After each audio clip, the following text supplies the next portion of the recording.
directive?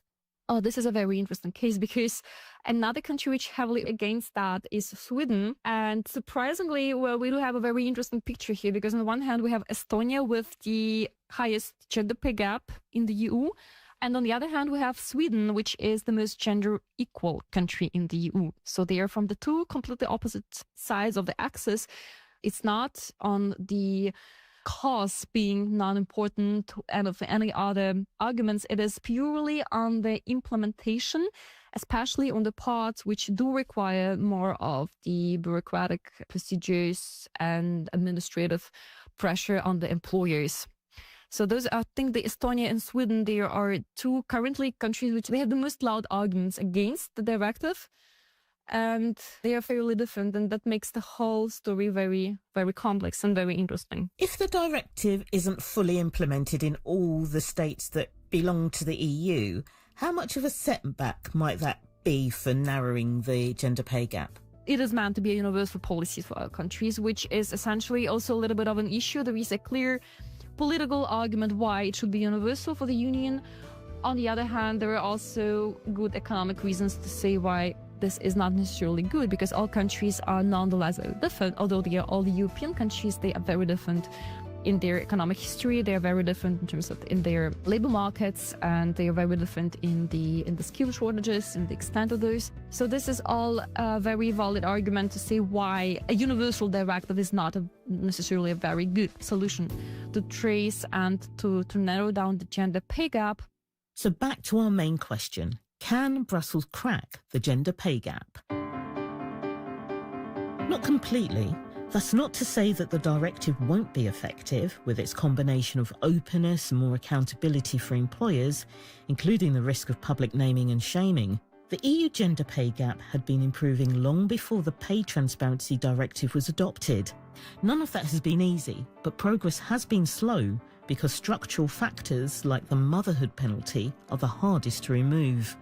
EU member states, including ones that disagree with some of the directive, already have separate national laws in place, so it might be tricky to know whether those or the newer measure is behind future reductions. Other problems linked to the gender pay gap also need to be addressed, like gender balance, gender inequality and equal pay. So expect to see more narrowing, but not full closure. Thank you for joining us on the inquiry from the BBC World Service. This episode of The Inquiry was written and presented by me, Charmaine Cozier.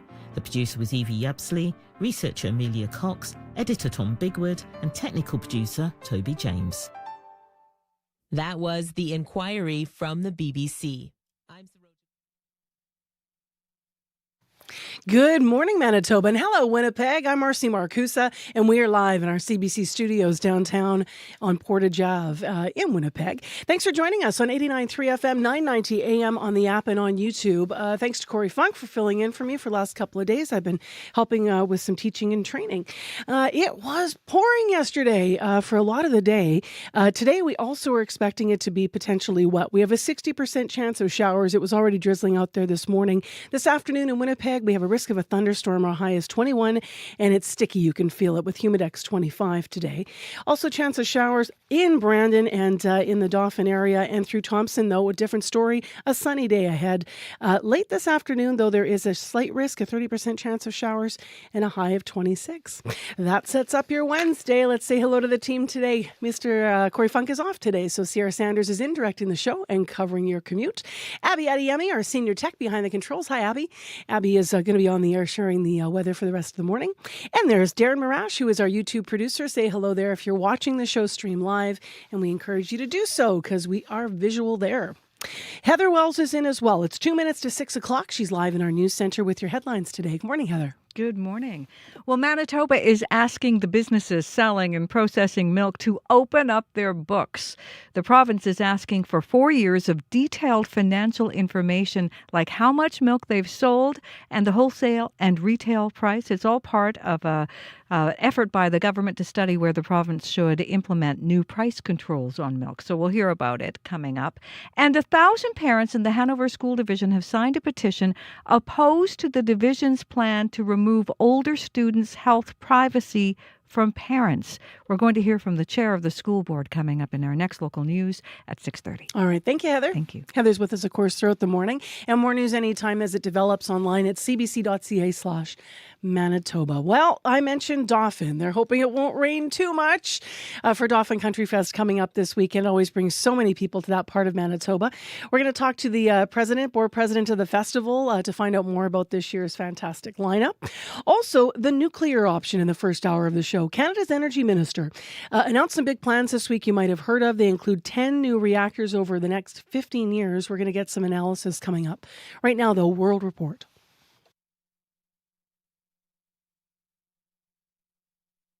On cue. When the actor and singer Casey Levy was growing up in Hamilton, Ontario, she had two dreams: to star on Broadway and to win a Tony Award. And now both those dreams have come true. She'll be here to tell you about the moment she won a Tony and why she thanked babysitters in her acceptance speech. Yeah, the babysitters and the nannies, they're the heroes of my life.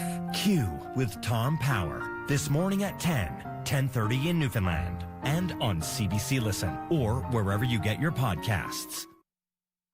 This is World Report. Good morning. I'm Marcia Young. StubHub is facing thousands of complaints from soccer fans. They say just hours before kickoff, the resale site canceled their tickets to World Cup games. A CBC investigation has found that customers across North America are now demanding refunds.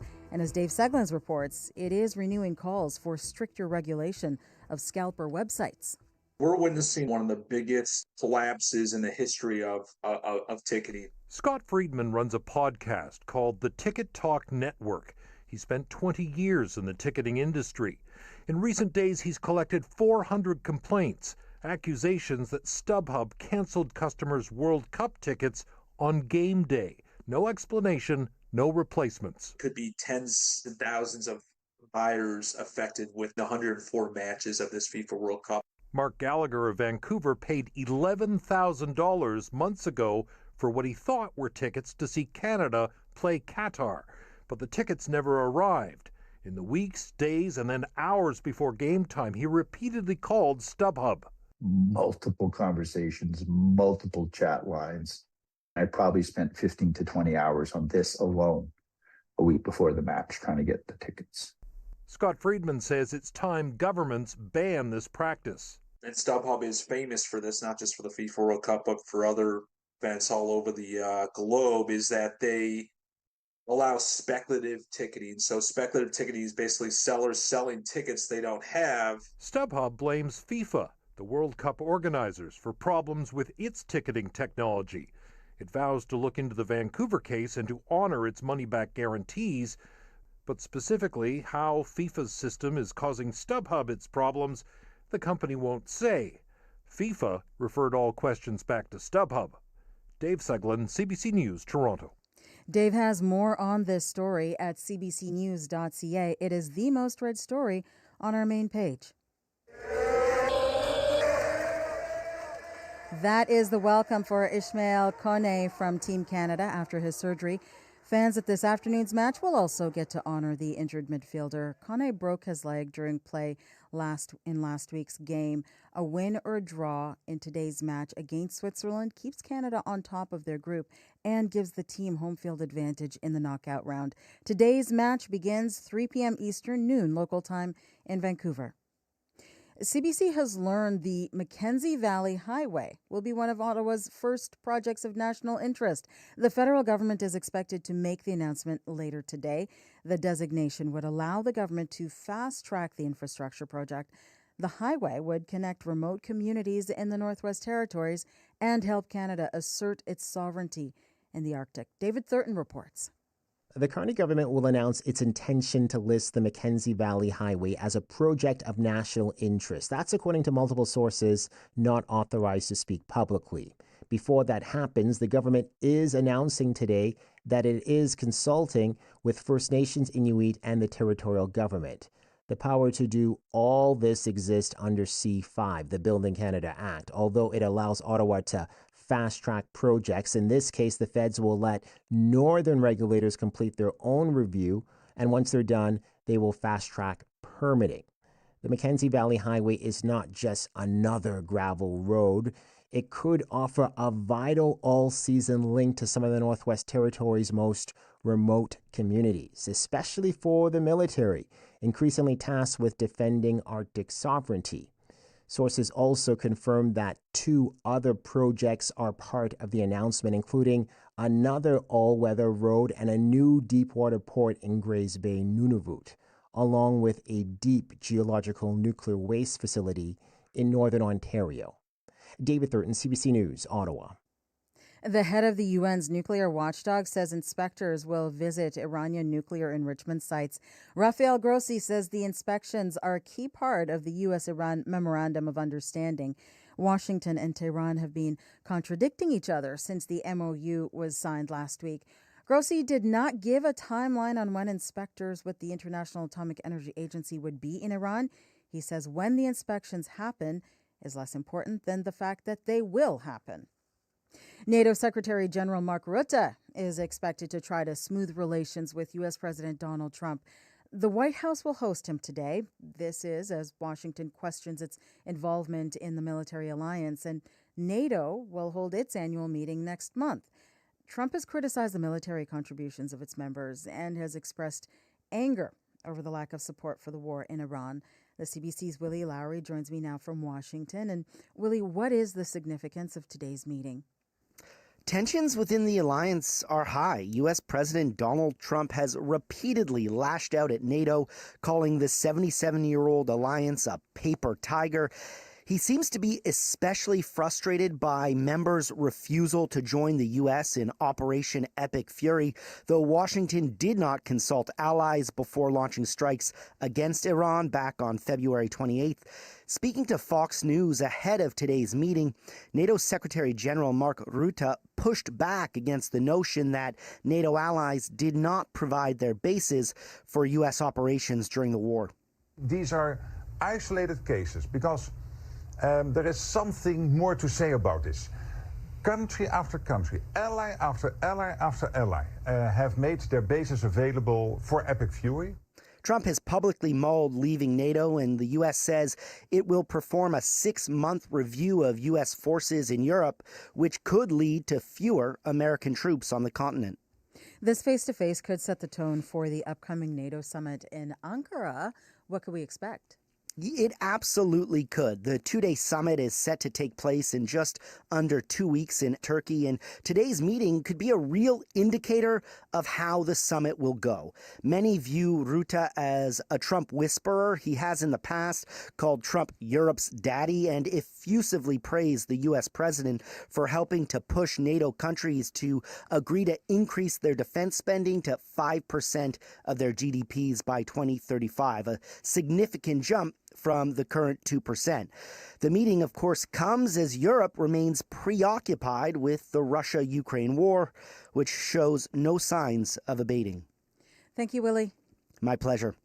The CBC's Willie Lowry in Washington. Woo! Children are jumping into one of London, England's canals to escape the heat.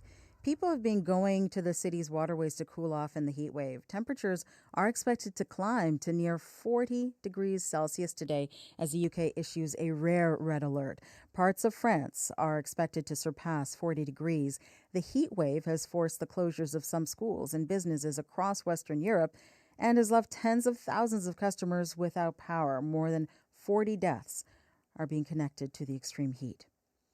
Some parents in eastern Newfoundland and Labrador are demanding transparency. They allege their children were hurt while attending a pre-kindergarten program. Police have investigated an early childhood educator. No charges were laid. As Ariana Kelland reports, parents say they want answers from the YMCA and the province. He just broke down and he was like, no, I can't go back, Mommy. Didn't want to go back to his pre-K program run by the YMCA in Torbay, a community next to St. John's. James Zirabecki told his mom, Alyssa, it was because of one of his early childhood educators. She holds me down so that other kids can harm me, and she hurts me. Zirabecki alerted the YMCA, who put the ECE on leave, and other parents, like Vanessa Cornick. He was knelt on and sat on by his teacher. CBC has spoken with several other parents who say their children told them of similar behavior by the same ECE. Police investigated but closed the case without charges. Parents deserve to know. The YMCA told parents in April the ECE was no longer employed with them. In a statement, the YMCA told CBC privacy obligations prevents them from saying more, but said they followed the proper reporting guidelines and have increased training and mentorship since then. What is the government doing? The province also saying little, citing privacy concerns. It did confirm it found the YMCA's program was in violation of the Child Care Act for not following behavior guidance policies. The ECE at the center of this told CBC News she was investigated and charges were never laid. She says she no longer works as an early childhood educator. Ariana Kelland, CBC News, Torbay. And that is the latest national and international news from World Report. News anytime. CBCnews.ca. I'm Marcia Young.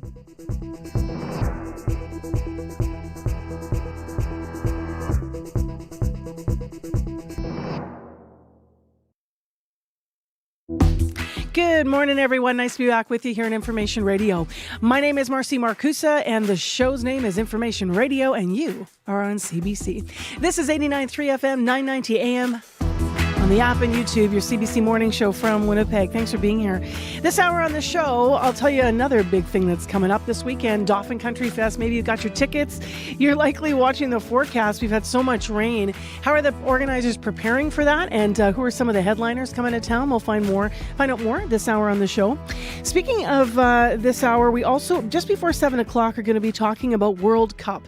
I'm wearing my red today, showing my Canadian bias, and why not? But will Canada make it through? How are we going to fare against Switzerland to get to the next stage? So stay tuned. We'll see where we land. In the group. I think it'd be so exciting if we come out on top, and that very well might happen.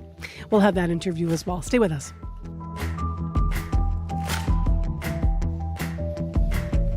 Fun stuff if you're watching FIFA. Let's get into what's going on with the news this morning. Heather Wells is in with our headlines to set up Wednesday. Good morning. Good morning. A ban on identifying a man who accused a disgraced Winnipeg police officer of threatening him at gunpoint has been lifted. The publication ban in Mohammed Hoke's case was lifted after CBC challenged it in court. We'll hear what we've learned coming up as well. Manitoba Hydro has 11 proposals to build wind farms in this province, each vying for the right to sell the province power. All are partnerships between Indigenous nations and experienced wind power developers. And Hydro says it will make its decision by spring of 2027. We'll hear more about the criteria it's looking at in our next local news at 6:30. All right, thanks. Call from Bob. He was heading north on Route 90, and at Eagle Drive there, the lights were completely out in all directions. So if you're heading north on Route 90 at Eagle Drive there, the lights are completely out in all directions, and that's usually a pretty high speed area. So you want to proceed with caution and make sure you're stopping and treating it as an all-way stop or a four-way stop there. So that's the one thing I'm hearing about so far here on your early morning commute. But if something changes and something pops up, I'd love to hear about it. So give me a call. That number to call is 204-788-3093.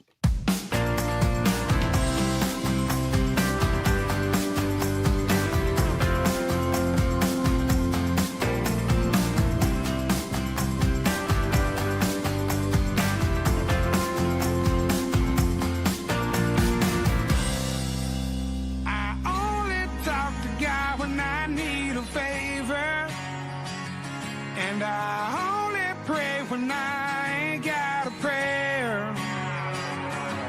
So who am I to expect a savior? Oh, if I only talk to God when I need a favor. God, I need a favor. I know. Jelly Roll, need a favor. And if you're loving it this morning, then I bet you are heading to Dauphin, or maybe you tried. Headlining this year's Country Fest in Dauphin. The Outdoor Music Festival, though, is also getting ready for rain. Heavy rains in the forecast for Dauphin tonight, and there's been so much unpredictable weather this week and this season that it could last into Thursday. Of course, Country Fest does start tomorrow. Dwayne McMaster is up early, board president of Dauphin Country Fest, to talk about how they're working to keep everybody dry and safe. Good morning. How are you today? I'm doing well today. How worried are you guys about rain? Well, you know what? It's wouldn't be the first wet country fest. We always joke that it always rains at least once on the weekend.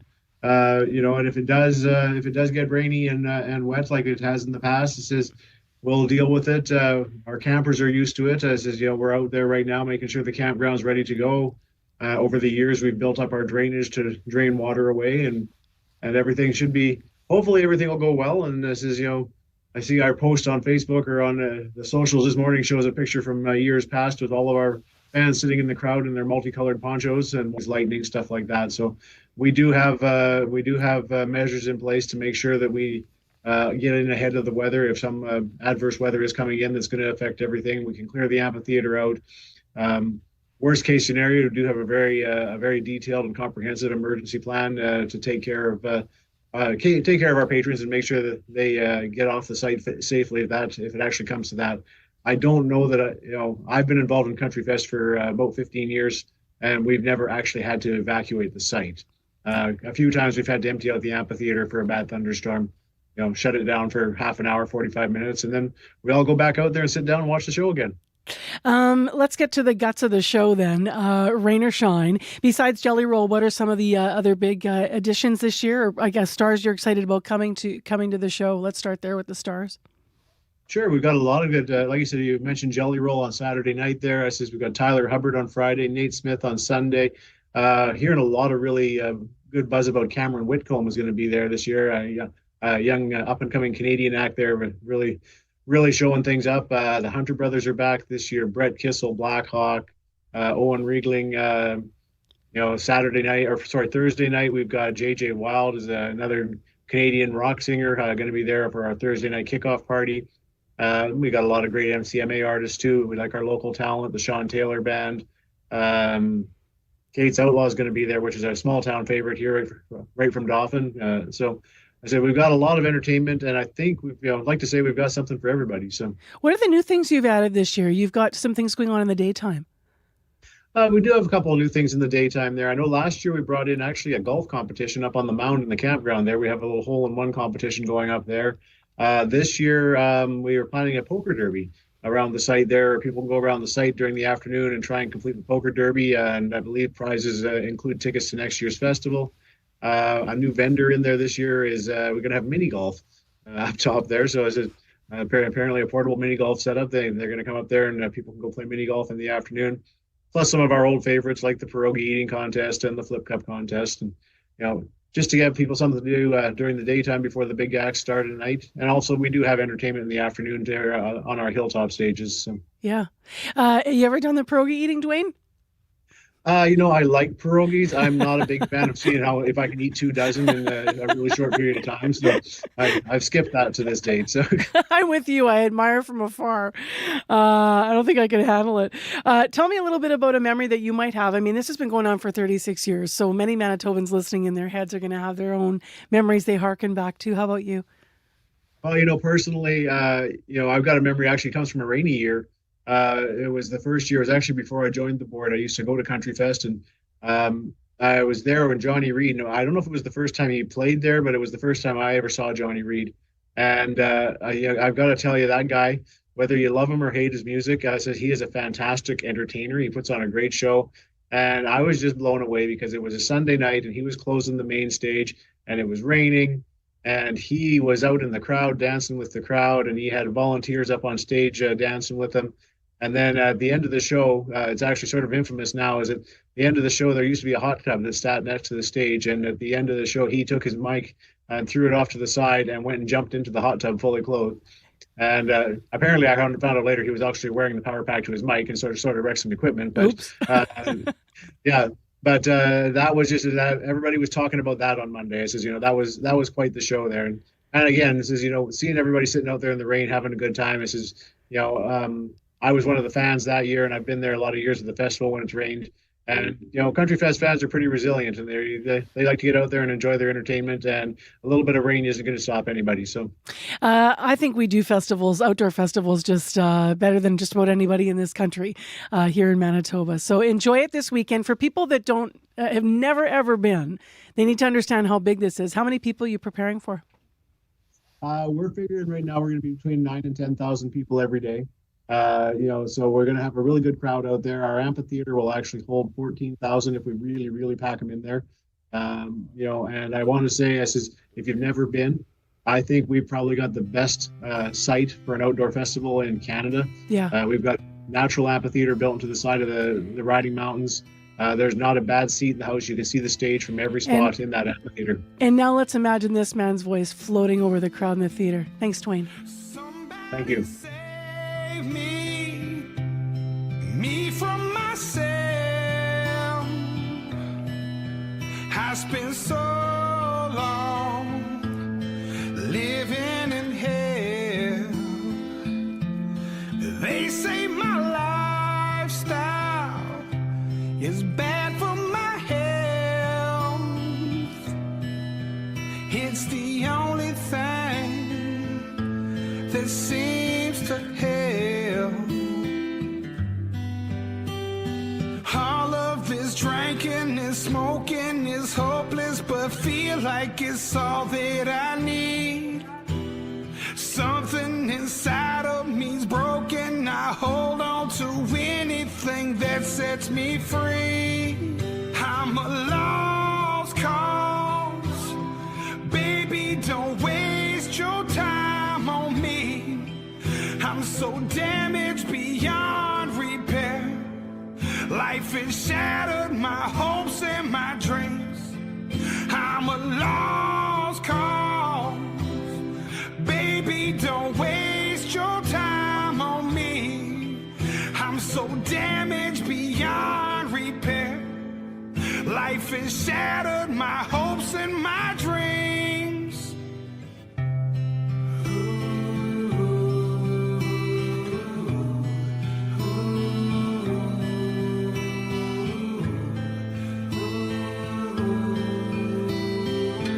We're just teasing you with a little Jelly Roll. If you want to check him out, he is playing Country Fest. It starts tomorrow, runs through the weekend. 10,000 people a day expected. We've just been talking there with Dwayne McMaster, the board president of the Dauphin Country Fest. The festival runs, as I mentioned, through the 28th. It's at Selo Ukrainia site, which is south of Dauphin. If you've been up to town, you've been there for Ukrainian Fest. Well, it is 6:23 a.m. I'm Marcy Marcusa with our team here at Information Radio on CBC. Thanks for joining us.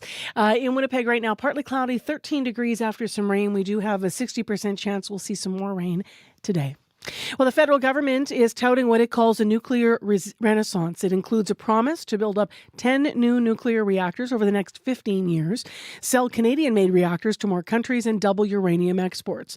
In case you missed the announcement, this is Energy Minister Tim Hodgson. Today, there are about 90,000 direct and indirect jobs in the nuclear industry in Canada. We believe that as the provinces make their choices and roll out nuclear, that will lead to at least a doubling of that level of employment. We know all about nuclear-related jobs here in Manitoba, of course, when you think about Pinawa's history. And, of course, that facility for research in nuclear reactors did close down and ramp down. But could there be a role now that we're in this new place in this country? Well, Warren Mabey is with us to talk about everything, director of the Institute for Energy and Environmental Policy at Queen's University. Good morning. Good morning. So we just heard the minister there talking about the economic impact, the doubling, he says, of the number of jobs. He also says they want to double the country's electrical grid capacity by 2050. What do you make of the scope of this plan? So I think that doubling our electrical grid is probably close to what's going to be necessary. If you think of all the new demands for electricity that are emerging, there are electric cars that need to be plugged into the grid to charge. People are converting homes and buildings to heat pumps as that technology becomes more and more mainstream. And of course, we've all heard about data centers and, the immense amount of power that's required to drive the computing tools, the AI tools that so many people are using in business and in their day-to-day lives. So there are lots of new demands for power. We need a lot more power to be able to meet those demands as we go forward. Building up the kind of capacity for that power takes a long time, a lot of commitment, and a lot of long-term vision. As we know in Manitoba, we talk a lot about our grid here. What do you see as the role for a province like Manitoba and what's being talked about? So Manitoba could play a number of different roles. Of course, the grid in Manitoba is already very green. You have so much hydropower to be able to draw on. And in fact, Manitoba is becoming something of a battery for surrounding states and provinces. It's a place where renewable power can be stored and then drawn on when required. I know that if you go down into the states, there's a couple of states that really rely on that relationship with Manitoba to be able to balance their own grids. As to whether Manitoba would get back into building or designing nuclear plants, that's up to the individual provinces. That was very clear in the strategy, is that the provinces remain in control of their electrical grids. What I would love to see going forward is a more integrated plan that looks at how Manitoba could provide more support to Ontario or to the other prairie provinces in terms of balancing electrical grids and allowing more and different kinds of electricity to enter the grid. How much detail do we have about the new reactors themselves and how that rollout's going to happen? Not a lot of detail. There was a lot said about Canadian reactor designs, and the CANDU design that is most current is the Monarch reactor. The Monarch reactor hasn't yet been built. Nobody's actually built one of these, and we haven't demonstrated them. But there are other reactor designs, including the small modular reactors that Ontario is investing in. Westinghouse has a very popular reactor design, that a lot of countries are looking at. Provinces can make their own decisions about what technology they'll invest in. And, this may be a little bit of a weak link in the plan right now. If Canada wants to sell our CANDU reactor designs, well, we're going to need to demonstrate them. And if we want them demonstrated, we've got to find a provincial partner to build one and show that it works. Nuclear energy always comes with questions about risk. For instance, the radioactive waste, so many, for decades, talks about that as Pinawa wound down. What is the plan with that? And as you're saying, is that why finding the partner to sort of go first is going to be a challenge? The plan for the high-level waste, the really dangerous nuclear waste, the spent fuels and things like that, currently we store them on site at the reactors that we've built. They're held in swimming pools and they're very, very tightly controlled. We do have a plan for a deep geological repository, so a storage spot deep underground at Ignace in northern Ontario, northwestern Ontario. Now, that hasn't been built yet. We're not sure when that would come online. It may be that the waste is just stored on site, going into the future. And it is one of the things that Canadians are really concerned about. This is something that over the last few decades, we've become very aware of the fact that waste, we haven't come up with a solution, and we're going to have to look after it for a very long time. What is, what's the potential economic impact of selling reactors and more uranium abroad in your view? Certainly it could lead to sort of a doubling or even more of the sector itself. And you have to remember that the nuclear sector as part of Canada's GDP is actually not that huge. It's not the same as auto manufacturing. It's not the same as conventional energy. But it is something that we've done very well. And, when it is done right, it gives lots of well-paying jobs going forward. And I do think it probably needs to be part of the future energy mix. I would just like to know more about what that overall energy mix looks like. All right, Warren, thank you very much for your time. Thank you for having me. It's Warren Mabey, live on CBC's Information Radio on CBC, Director of the Institute for Energy and Environmental Policy at Queen's University. If you're in Pinawa and you have knowledge and expertise and a thought on this, I'd love to hear from you, 788-3205. We have business news coming up here on 89.3 FM. Chrisley Ramlichan's going to join us. We're hearing from the Bank of Canada after seeing the jump in inflation earlier this week. We'll find out more details about what's being said. Quick traffic note here. Bob called lights out Route 90 at Eagle Drive. Your news from CBC Manitoba is next. This is CBC News. Good morning. I'm Heather Wells in Winnipeg. At 6:30, it is 13 degrees and the showers may not be done with Winnipeg yet. 60% chance of showers with a risk of an afternoon thunderstorm today. A high of 21. A downtown community health worker wrongly arrested last week says his experience erodes trust in Winnipeg police. Ray Samakis was out with colleagues on Main Street last Thursday. Officers told him he matched the description of a stabbing suspect, double cuffed him behind his back, and held him in a police car for hours. Samakis says police need to start collaborating with support workers like him. I'm all for community members having more respect for police, if they were around perhaps, and like building relationship and communicating with community members and other staff and colleagues in the area. This might not have happened. Police that were in the area might already know who I am. Eventually, his bosses convinced police to release Samakis. He says he hasn't received a proper apology. Samakis says if it happened to someone else, they might still be in custody because of a mistake. A ban on identifying a man who accused a disgraced Winnipeg police officer of threatening him at gunpoint has been lifted. The publication ban in Mohammed Hoke's case was lifted after CBC challenged it in court. Details from Caitlin Garlick. Mohammed Hoke told court in April he only admitted to drug trafficking because he feared for his life. In a hearing to try to withdraw his guilty pleas, Hoke alleged now disgraced Winnipeg officer Elston Bostock and another trafficker threatened to kill him and throw his body in the river, fearing he would implicate them. Bostock is now in prison for years of corruption.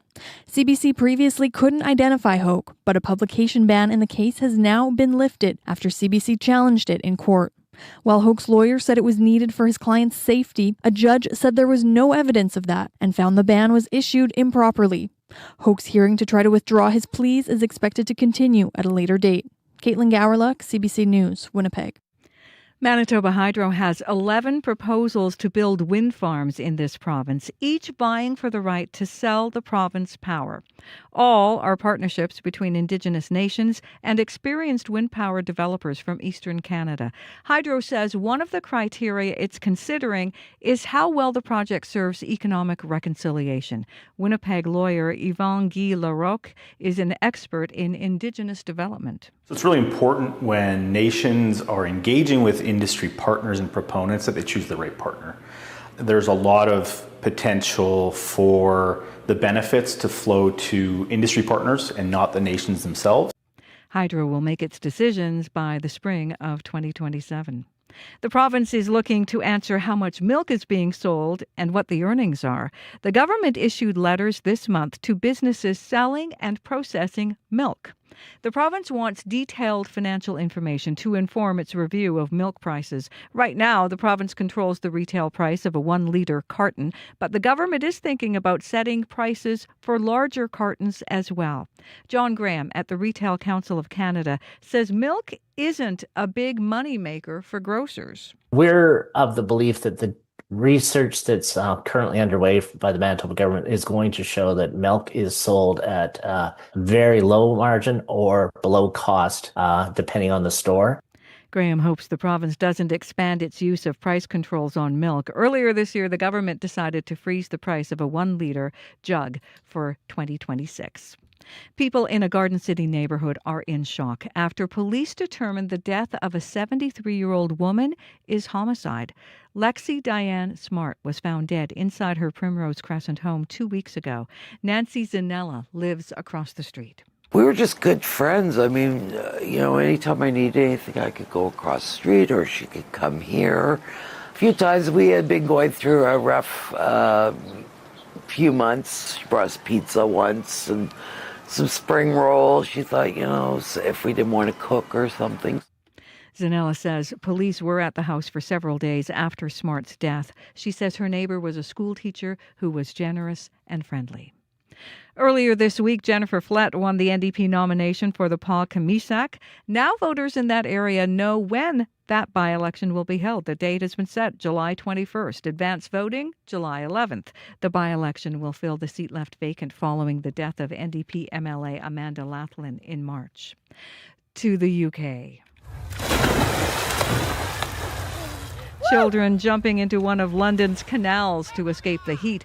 People have been going to the city's waterways to cool off in a heat wave. Temperatures are expected to climb near 40 degrees Celsius today as the UK issues a rare red alert. Parts of France are expected to surpass 40. This heat wave has forced closures of some schools and businesses across Western Europe and has left tens of thousands of people without power. More than 40 deaths are being connected to the extreme heat. You can hear more coming up on World Report at 7. And Team Canada is back on the pitch at the World Cup in Vancouver in a match against Switzerland this afternoon. If Canada wins or even ties, it secures a spot in the next round. You can find the latest news updated throughout the day at cbc.ca/Manitoba. Have you ever been out in a heat wave? I traveled once in one. We were in Montreal and New York, Heather. And I was younger, and I just remember being in this dorm room that we rented for like no money because we didn't have any money, me and my friend, and it was so hot. I never experienced anything like that. And that we had a fan, and then we had a bowl of ice cubes in front of it, and we were lying in front of it with our tank tops on, and walking through the streets of New York was unbearable. We were sort of dipping in and out of different buildings.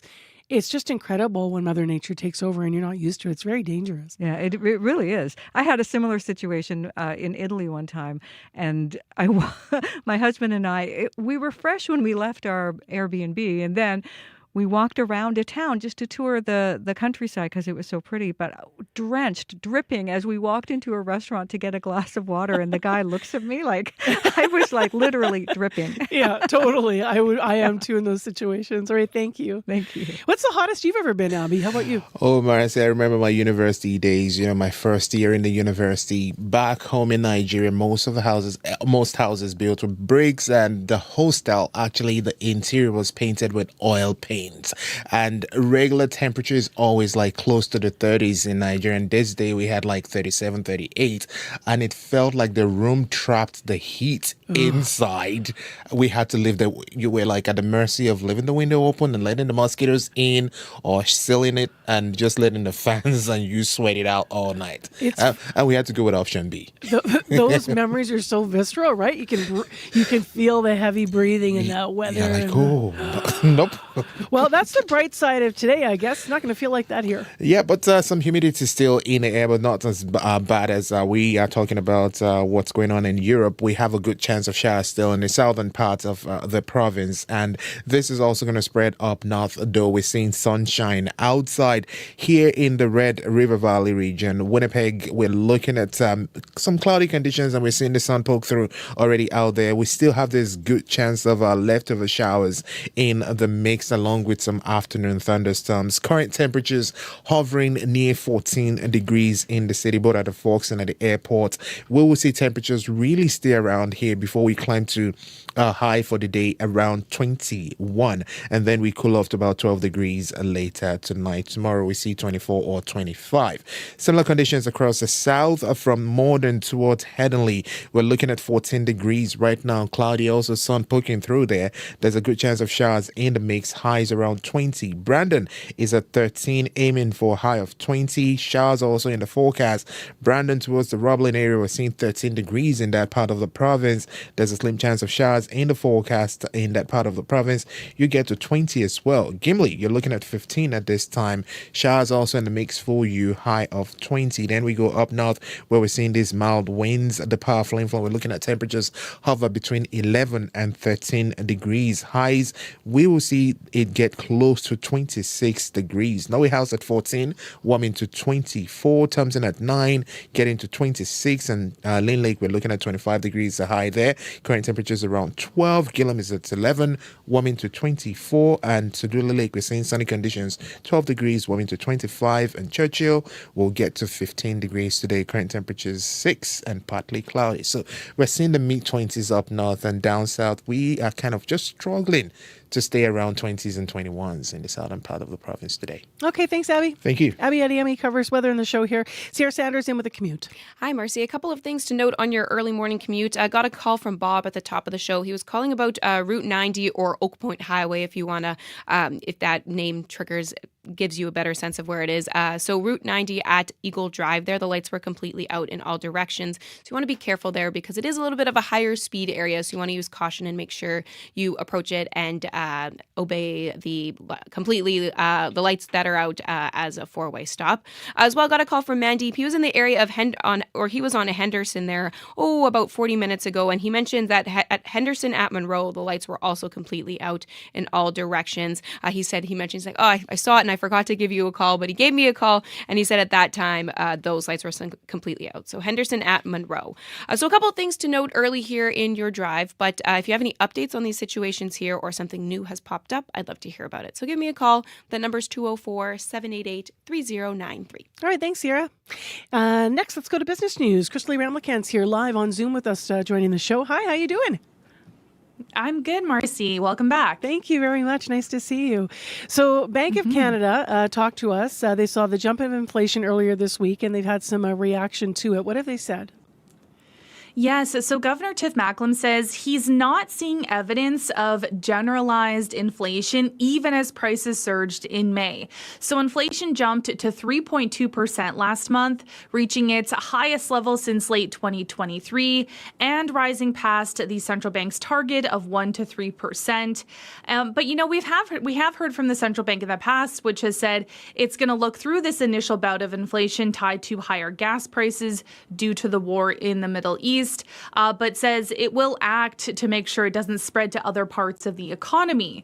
So speaking to reporters in Paris yesterday, Macklem said most areas where prices are rising have a direct line to the global oil shock. Rising air transportation costs largely reflect jet fuel surcharges imposed by airlines in response to higher energy prices, and other goods and services with prices rising above 3% annually is also still close to historical norms, Macklem noted. And Macklem said the recent peace agreement between the U.S. and Iran is already helping to drive down oil prices, and that's reining in risks of higher inflation. And Macklem said food inflation is still a persistent concern, and officials are digging into whether that's being driven by weather or higher transportation costs. Speaking of air travel and transportation, Air Canada is cutting commission for travel agents. What else can you tell us about it? Yes, so Air Canada told travel agents this month it will reduce their commissions in a cost-cutting move that could hurt the income of thousands of industry workers. The country's biggest carrier told the Association of Canadian Travel Agencies and Travel Advisors the lower rates will take effect July 1st. And the association's president says some members have indicated the changes could have serious implications for the long-term viability of their agencies. So the group's thousands of members could see a loss of about a quarter of Air Canada related revenue. And Canada has nearly 27,000 travel agents, according to the association. And commissions are the cut agents receive from an airline or vacation provider when selling tickets on their behalf. And commissions often hover between 8 and 10%. But the co-founder of the Association of Canadian Independent Travel Advisors says many of her counterparts have seen Air Canada commissions cut in half to about 3 to 5%, and sometimes even lower. So the airline's move comes after it trimmed its flight schedule and suspended its financial forecast for the year amid a prolonged spike in jet fuel prices caused by the war in Iran and the closure of the Strait of Hormuz. But like we were just talking about in the last story, we're seeing some of that kind of regulate now with that peace deal. And though Air Canada has said it will only recoup 50 to 60% of the higher energy costs in the second quarter. And before you go this morning, Meta is continuing to push wearable technology. What's the latest? Yes, that's right. So Meta just announced a new line of AI glasses, this time designed in-house. So this signals a deeper push into wearable technology that's become a new front in the artificial intelligence race. The biggest change this time is a cheaper price tag. So the new Meta glasses start at $299, making them less expensive than the latest Ray-Ban models, which begin at $379. And that that could help get them into the hands of more people, which is critical for Meta as it faces pressure to prove its massive investments in AI will generate hit products. So the new glasses come in 3 styles, including an oval model designed by Kylie Jenner. And the new glasses can play music, translate languages, and answer questions about a person's surroundings. But that's comparable to what Meta's existing glasses can already handle. And tech companies are still struggling to prove to consumers that smart glasses and other wearable gadgets are more useful than their smartphones. So the company has also faced privacy concerns. There have been reports of people filming videos, flirting with women, and then uploading the clips to social media without consent. Now, Meta says all of its glasses have an LED light indicating when they are recording, and Meta also says the camera won't function unless the LED light is clear. All right, Crystal, thank you for this. Thanks, Marcy. I guess it depends where that LED light's placed, though, on the glasses, if you can see it or not. Crystal Ramlakan with Business News this morning. She joins us every morning at this time.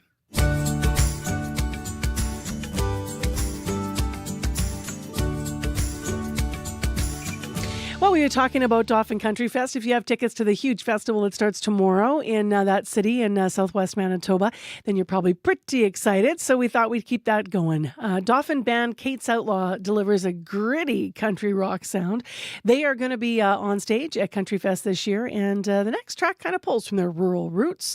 This is Kate's Outlaw on CBC in Wrong Side of the Ice on 89.3 FM. 1981 3/4-ton square body. Those old stick shifts are getting hard to find. It took 7 years, countless hours in the shop. That old 350 was spinning like a top. One February, we rolled out on Lake Dauphin to mix some fishing with sober Sunday drive. A warmer winter, if we've had one, I've forgotten. The road on the lake was slightly now my Silverado is headed for the bottom. A single walleye just wasn't worth the price. So fill your whiskey cups, I'll smoke one if you've got some. I parked my Chevy on the wrong side of the ice.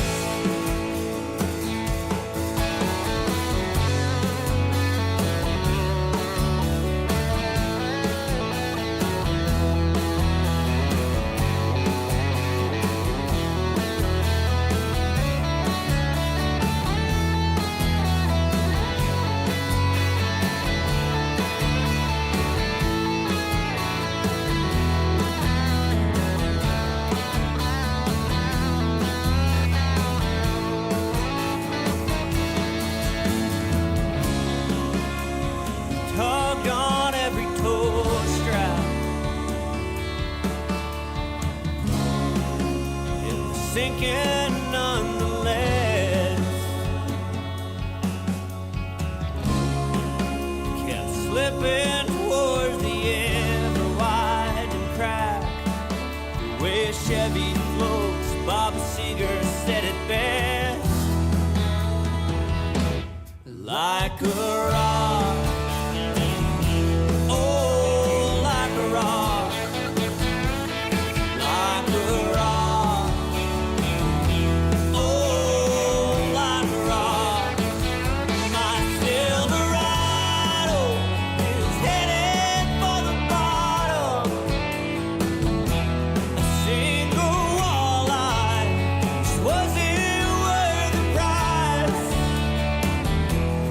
Fill your whiskey cups, I'll smoke one.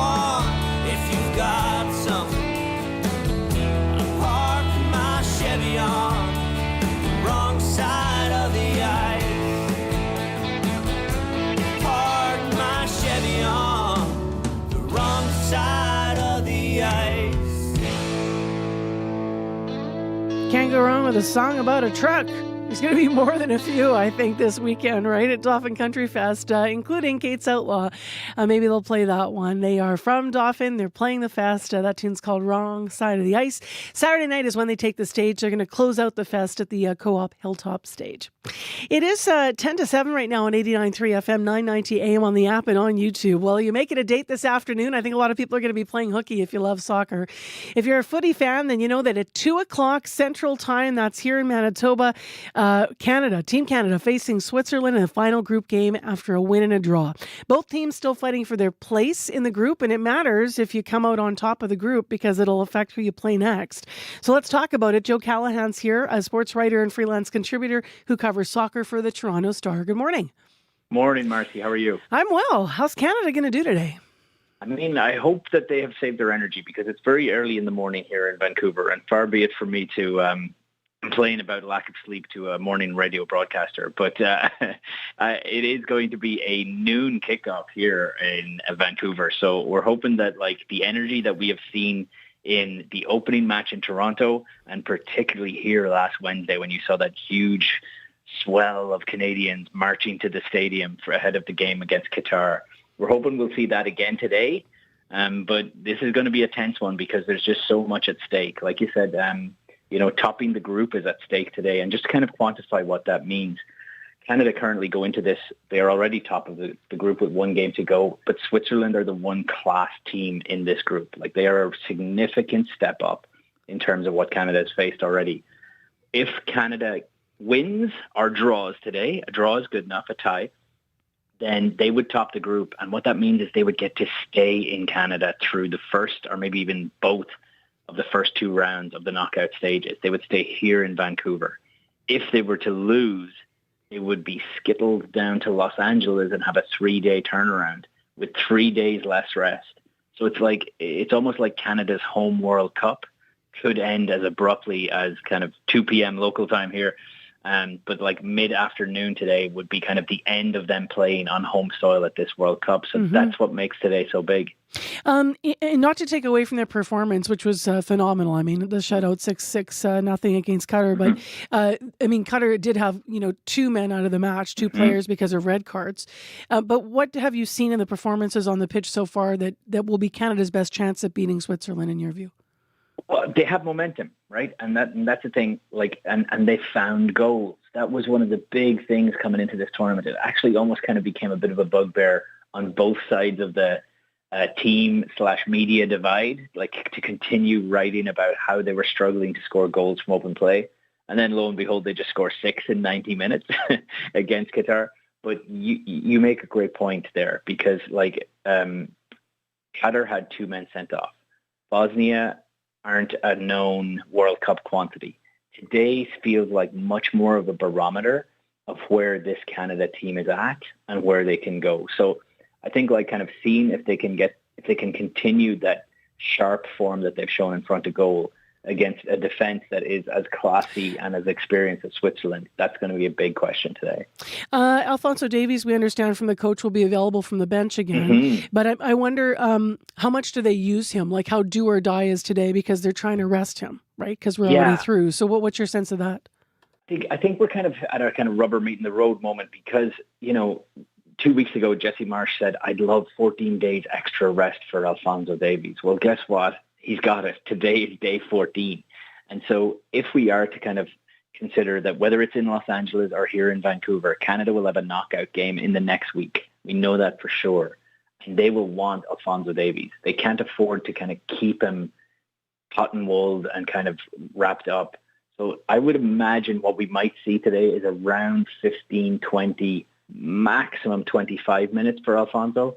He has been kind of nursing both of those hamstrings back to full fitness. You have to remember, we haven't seen him in a Canada shirt in nearly a year and a half. So for him to make his return here at a World Cup will be quite a thing. So I think some of it will be driven by the situation of the game. If Canada are chasing the game, there may be a temptation to bring him in earlier. But one thing they don't want to do is risk his participation for next week and whatever might come. Okay, so Kohei has his leg broken. We heard that this morning on Team Canada, obviously. And so I'm wondering what gap that puts on the pitch for our team. Yeah, it's a huge one. My piece in the Toronto Star this morning, I write about Nathan Saliba, who is one of Kone's closest friends, another one of the Montreal boys. He's going to be, I think he's most likely to be asked to fill that void. He plays his football in Belgium for Anderlecht, a 22-year-old guy who has really stepped up in a big way. Jesse Marsh spoke yesterday about the first time he brought him into training. He really wanted to give him, quote unquote, a punch in the mouth by they did this like insane hot weather training down in Kansas, just for Nathan Saliba to get a feel of what the step up will be. Well, today he gets an unbelievable step up. He'll kind of most likely be a World Cup starter. But to your question, Marcy, I think everyone has to kind of replace Ishmael Kone. Jesse Marsh has called Ishmael Kone the X factor of this team. And so when that's removed, I know this sounds cliched, but everyone else has to do a little bit more to make up for it. Last 30 seconds, Vancouver, you're there. What's the atmosphere like? It's been incredible, I have to say. This is my fourth World Cup in person, but the first in a country that I live in. And, to see the way that Vancouver has bought all the way in is huge. And that's what makes winning or drawing today so key, because you get to keep that vibe, that energy. And even Canada love their base out at the University of British Columbia. So it's all of that. So hopefully the good times can keep rolling through lunchtime and whatever else comes. All right, Joe, thanks for the analysis. Appreciate you. Great to chat, Marcy. That's Joe Callahan with us live, sports writer and freelance contributor who covers soccer for the Toronto Star. He's in Vancouver for the game this afternoon. 2 o'clock, our central time is when kickoff happens. Canada, Switzerland. It is 3 minutes now to 7 a.m. on your Wednesday morning show. And in the next hour, GoFundMe for Survival. Thousands of people in this country are turning to fundraisers online to help them pay the bills. That's a new trend. Stay tuned to hear about it. Also on our medical column, doctors look at their phones in bed too. We're going to find out why our house doctor says evidence about phone time disrupting sleep patterns is less solid than first thought. Plus, excessive rain and cooler temperatures are a bad combination for farmers. We're going to talk to an Interlake farmer who's struggling with the weather, but also with the pressure to meet crop insurance deadlines. And he has written a letter to CBC with concerns about this. We'll dig into what he has said here as he joins us live. Heather Wells is live in our news center with other stories. Good morning. Well, a ban on identifying a man who accused a disgraced Winnipeg police officer of threatening him at gunpoint has been lifted. The publication ban in Mohammed Hoke's case was lifted after CBC challenged it in court. We'll hear some details. And Manitoba is asking the businesses selling and processing milk to open up their books. The province is asking for 4 years of detailed financial information. It's part of a government effort to study whether the province should implement new price controls. I'll be back with more Manitoba news at 7:30. Thanks, Heather. Thanks. Let's get into Wednesday weather. 60% chance of more showers coming for us. Right now, we've got a little sun downtown, 13 degrees. In Winnipeg, the high 21. In Brandon, 60% chance of showers for you, your high 20. And some sun in Thompson to start, but then again, chance of showers rolling in with a high of 26 today. In traffic, Bob called lights out Route 90 at Oak Point Highway. Route 90, of course, Route 90 at Eagle Drive, which is like Oak Point Highway at Eagle Drive. So the lights out are there. Also, Mandeep called about Henderson, said Henderson at Monroe, the lights are out there. So a couple spots to watch for. You can always give us a call if you have any other problems. The commuter line is 788-3093. Stay tuned. World Report's coming up. That's the latest in your national and international news here on CBC.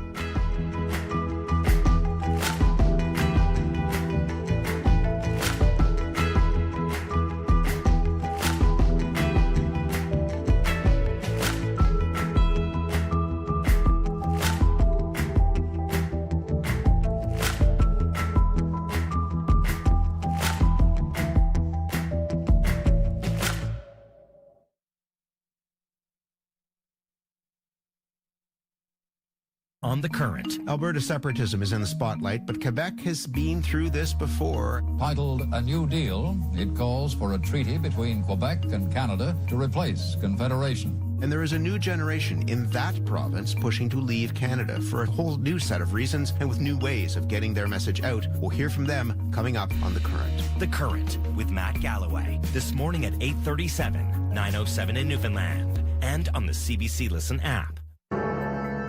This is World Report. Good morning. I'm Marcia Young. Thousands of soccer fans say StubHub canceled their tickets to World Cup games at the last minute, and a CBC investigation has found that customers across North America are now demanding refunds. Dave Seglins explains. Mark Gallagher of Vancouver paid $11,000 for a pair of prime World Cup tickets, a Christmas gift, a dream to watch Canada play Qatar in Vancouver. At the time, I made the decision to go through StubHub because there was numerous articles about fraud websites pretending to be scamming tickets. I've used StubHub before and 100% guarantee. But his tickets never arrived and may have never existed. He called StubHub repeatedly, weeks, days, hours before game time. The night before game day, we were panicking. You can imagine how stressful the situation was. We stayed up till 4 a.m. with somebody on the line trying to get this problem solved. I'm seeing hundreds of complaints a day on social media. Randy Nichols, a music industry manager and ticketing specialist, says StubHub is renowned for failing to deliver. We need to ban speculative ticketing for one. Selling something that you don't have should absolutely be illegal. These marketplaces that are selling them, like StubHub, should be regulated in many ways. StubHub blames FIFA and the World Cup ticketing system for its problems, but the company declined to elaborate other than to say it will investigate Mark Gallagher's $11,000 case and will honor its so-called Fan Protect money-back guarantee. Now, FIFA, for its part, referred all questions back to StubHub. Dave Seglin, CBC News, Toronto. This is the most read story at cbcnews.ca. Dave has more on that story on our main page.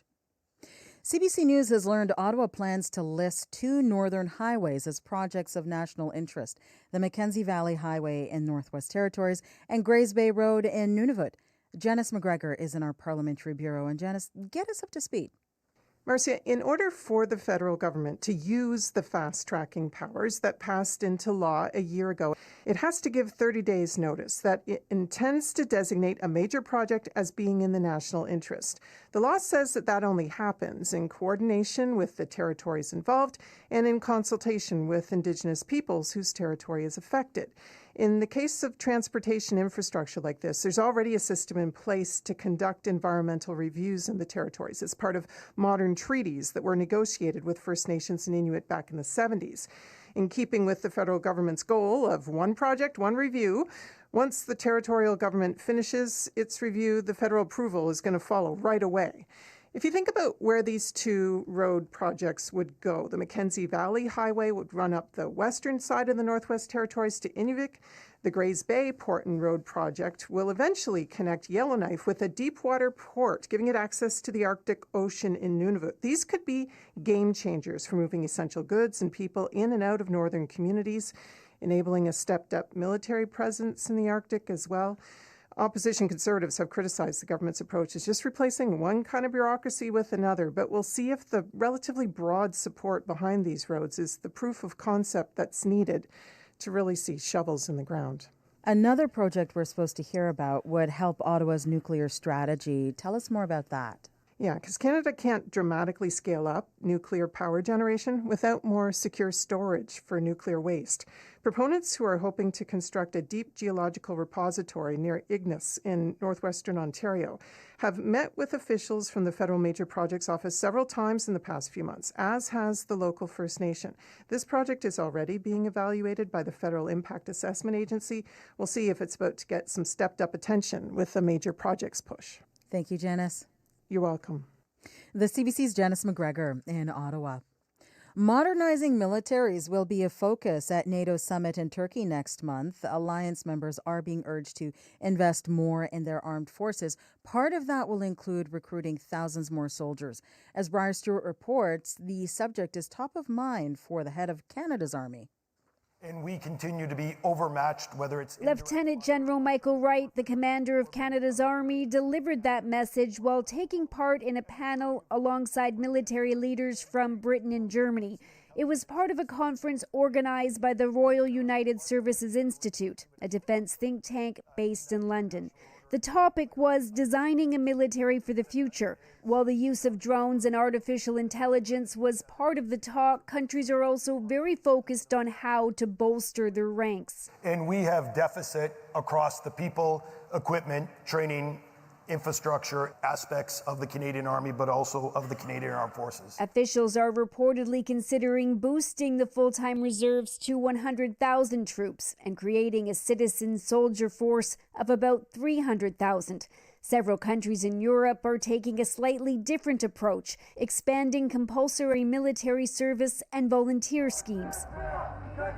In recent months, thousands of young people have rallied in Germany against government legislation. Starting next year, all 18-year-old men will have to undergo a medical exam to determine if they're fit for service. There's no discussion of something similar in Canada, but Wright says he believes people are sensing the urgency to rebuild the forces. So I think Canadians are gaining a much greater understanding of the myriad of global threats that countries need to be prepared for.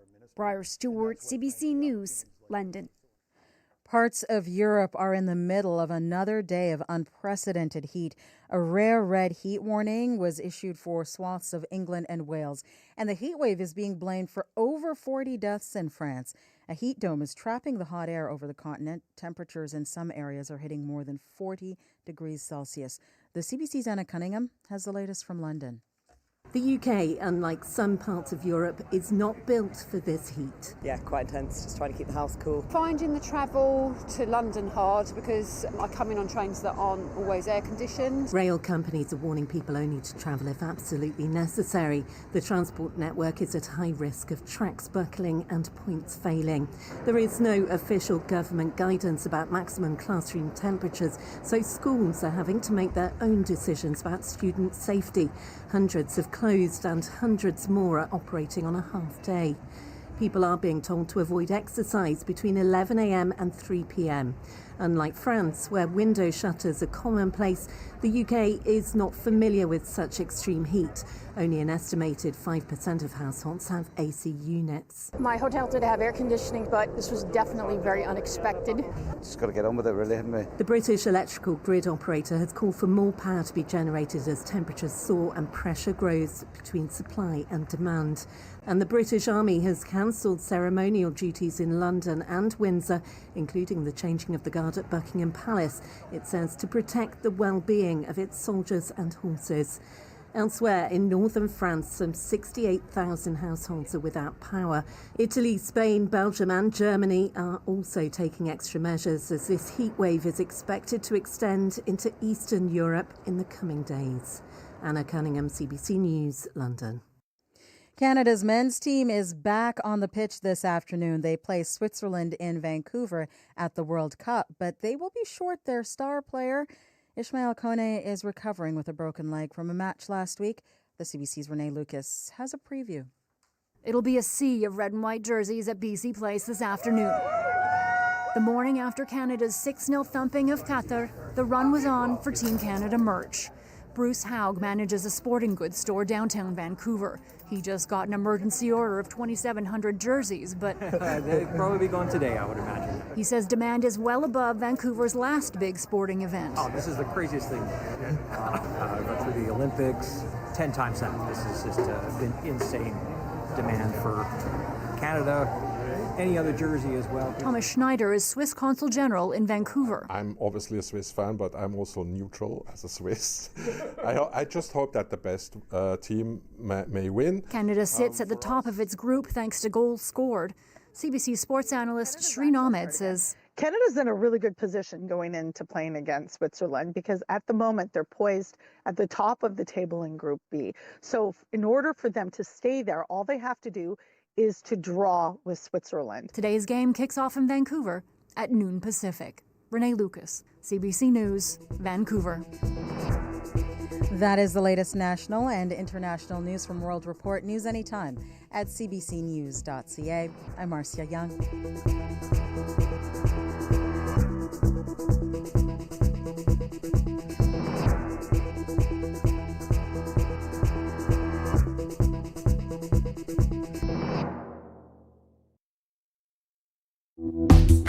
Well, good morning, everyone. Great to be back with you here on Information Radio.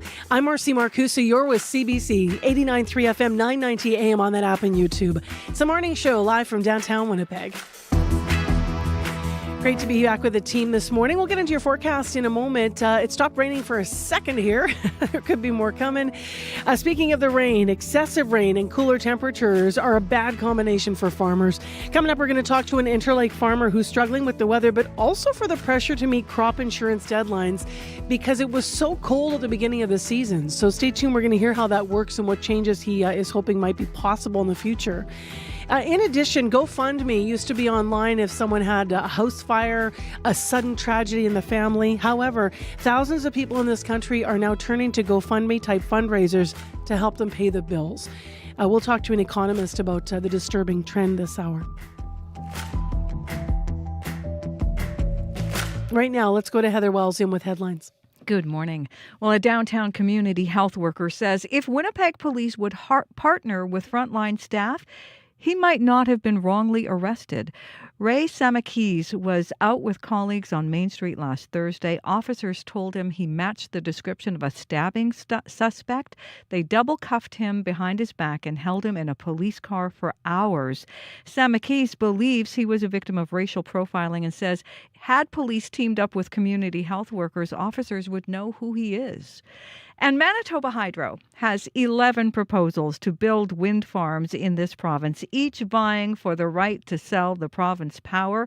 It's going to make its decisions by spring of 2027. We'll hear what it's looking at in our next news coming up at 7:30. All right. Thanks, Heather. Thanks. Abby's in with our forecast. Yeah, we're looking at a divided day today with active shower-prone conditions in the southern part of the province. For now, it's taking a break. We're seeing some sunny conditions crack through those cloudy skies out there. While up north, we're looking at more about the warmer temperatures spreading into the northern regions. For the Red River Valley region, we're looking at cloudy conditions, sunny breaks. A good chance of showers will return this afternoon, along with some thunderstorms. Current temperatures in the city, we're seeing 13 degrees with some breeze coming from the northeast. And the temperature is really going to be staying around 13, 14 all morning before we get to a high of 21 today. And we're going to see those slim chance of showers on and off into the evening period before we cool off to about 12. And that's what we're seeing across the southern regions. We're looking at 13s and 14s and mainly cloudy starts with temperatures climbing close to 20 degrees in most of the regions. But up north, we're already seeing temperatures close to 15 degrees as we travel towards Lynn Lake and the Par this morning. And highs will be around 26 degrees in some regions in the north. Expect the showers in the southern regions today into the evening period. But for Winnipeg right now, we're looking at 13. Partly cloudy outside, and we warm up to 21 today. All right, thanks, Abby. Thank you. Sarah Sanders, you've had a couple calls this morning. Yeah, I've had a couple of things. It's been a while since I've gotten any updates on these, but I still want to let folks know. So if you have an update, I want you to give me a call. So Route 90 at Eagle Drive or Oak Point Highway at Eagle Drive there, the lights were completely out in all directions, and that is obviously a little bit of a higher speed area, so might be causing a couple of backups as folks slow down to stop at the intersection there. As well, got a call about Henderson at Monroe. The lights were also out at that intersection there, out in all directions. So a couple of traffic things to note. But if you have any updates on these or a new situation has popped up on your drive, I'd love to hear about it. So give me a call on the CBC commuter line. That number is 204-788-3093.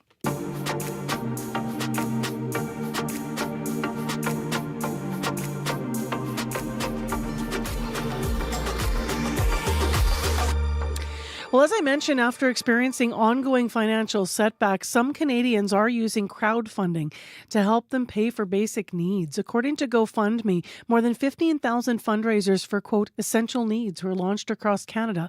This is data from between January and May of this year, and an 8% jump from the same period in 2025.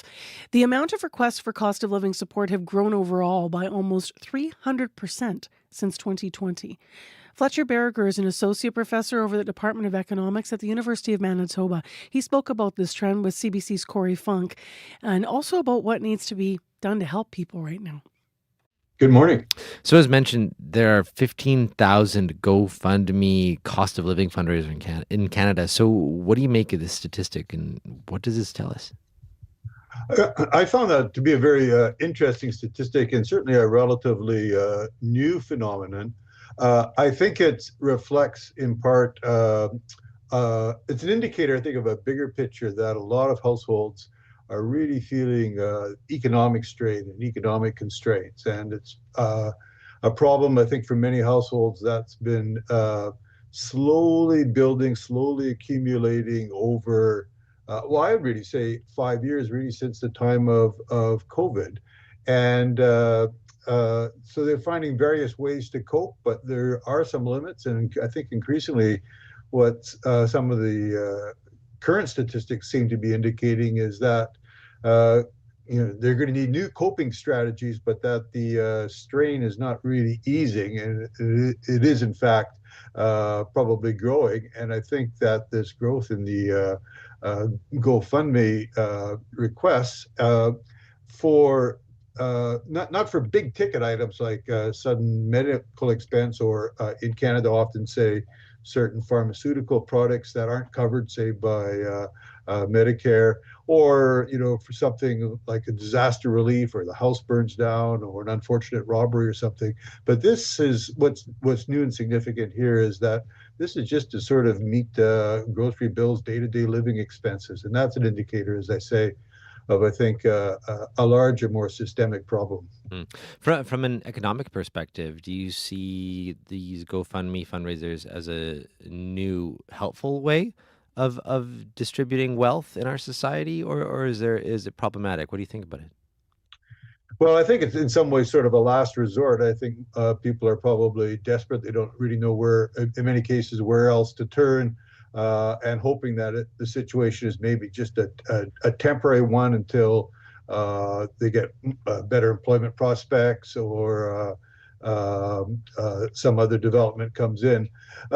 Ideally, we would want to see a much stronger economy and a stronger set of social programs and social safety nets, so that fewer people are falling through the cracks. And if they do fall through the cracks, that they get picked up and get the assistance to help them and their families avoid the worst, and to keep them in good health, good shape, and poised for, say, re-entry into the labor market, or at least to meet their expenses and day-to-day life. And often before getting to this point of needing to set up a fundraiser, people often accumulate a lot of debt. And I know in the past you've talked about that's a big concern for you. From a micro and macroeconomic level, what are the big concerns of this many people accumulating that much debt? Well, the debt's been piling up. I mean, I think one of the reasons that people are accumulating debt, I mean, certainly to some extent, we saw just last month, the Statistics Canada released numbers on household finances for the first quarter of 2026. And they showed that, yes, consumer debt and credit has gone up, but also consumer assets have gone up, that the net worth of Canadian households has actually increased over the last quarter. That probably reflects primarily things like housing prices, but also for some households that have extensive financial wealth, stock markets seem to be doing fairly well. One sector of the economy that seems to be doing fairly well. And so that's certainly showing as a positive entry on some household balance sheets.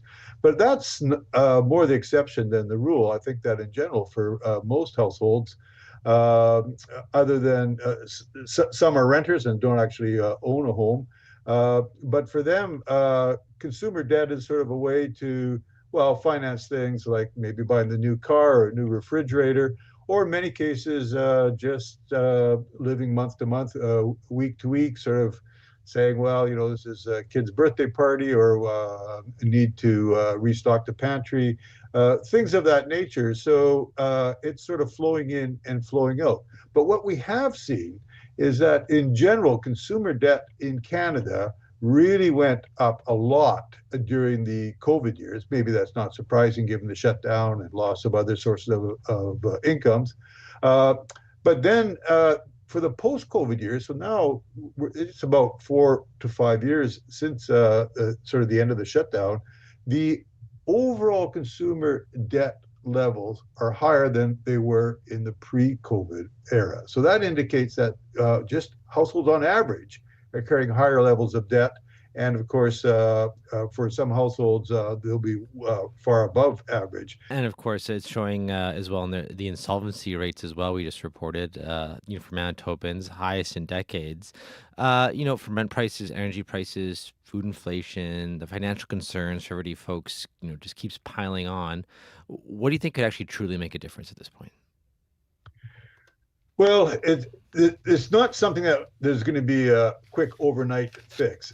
Clearly, I think the best and largest impact would be just a stronger macroeconomy, stronger economic growth, stronger employment growth, rising wages. But the Canadian economy has really not been displaying those characteristics. And certainly the challenges on the trade front, especially with the United States, that we've seen really now for the last 15, 16 months or so. It's not clear where that's going to go. We know that Canada is trying to find alternatives. There'll be new negotiations for the trade agreement with the United States and Mexico starting July 1st. But the outcome of all that is very unclear, very uncertain. That, I think, cools a lot of business expansion and investment, and that trickles down in terms of employment and jobs and wages and salaries. And that, of course, then impacts households' budgets and finances. Well, Fletcher Berger, thank you for your time this morning. You're very welcome. That's Corey Funk, who's been filling in hosting here on Information Radio in conversation with Fletcher Berger, an associate professor in the Department of Economics at the University of Manitoba. It is 7:22 a.m. I'm Marcy Marcusa. Thanks for joining all of us here on Information Radio today. It is Wednesday morning. We've had a little rain. Hopefully you packed an umbrella if you're already out and about, because we are expecting we could see some more showers a little bit later. Morning sports coming up. We're going to dig deeper into Canada's chances this afternoon against Switzerland at the World Cup, so stay tuned for that. And then in our medical column, we do so many stories about, trying to get to sleep and don't look at your phone. But guess what? Some of that evidence might not be all that we expected it was. So we're going to hear that from Dr. Raj Bhardwaj. Right now, the Polaris album prize long list has been revealed. It features 40 albums from Canadian artists. 13 of those are on the list for the very first time. Winnipeg's Boy Golden is one of those first-timers. This is from his album Best of Our Possible Lives. This is Cowboy Dreams on 89.3.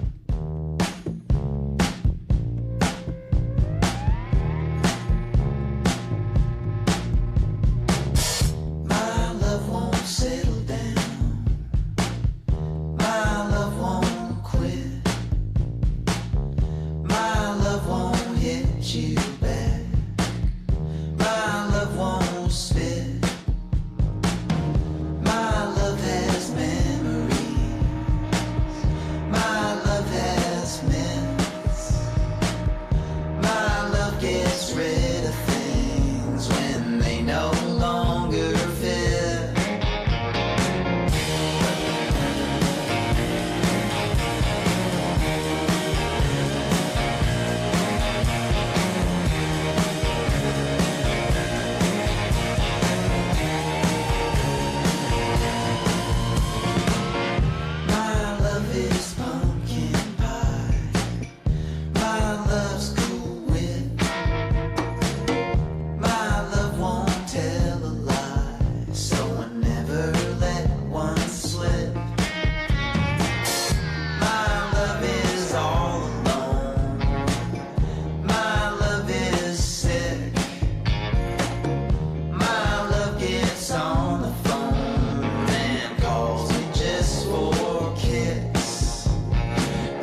That's Boy Golden out of Winnipeg and Cat Clyde and Cowboy Dreams on the long list now for the Polaris album prize long list. 40 albums from Canadian artists, 13 for the very first time, including Boy Golden. Scott Reguer is here with Morning Sports. My favorite line in that tune is "My love won't spit." Is that a good line? It's a compelling line. Yeah. It makes you think. Yeah. I've dated someone whose love spat in the past. Yeah, no comment. No comment. Let's not get personal. Let's talk about sports. Yes. 2 o'clock this afternoon. We've already had, of course, a lot of analysis. What's your take on Canada and Switzerland and the World Cup game today? What are you thinking? I think it's going to be entertaining. If you saw England's scoreless draw against Ghana yesterday, it's going to be the opposite of that. At least I hope it will be. I say that, Marcy, because both teams, Switzerland and Canada, need to win this group so badly. Winning it would mean staying put in Vancouver for the round of 32 and possibly the round of 16 as well. So coming out on top today will result in less travel, more rest time, keys in a tournament spread out over 3 countries, and that's already seen so many injuries. Here's Canadian coach Jesse Marsh. Staying here is definitely our number one goal. Look, I said this when I took the job.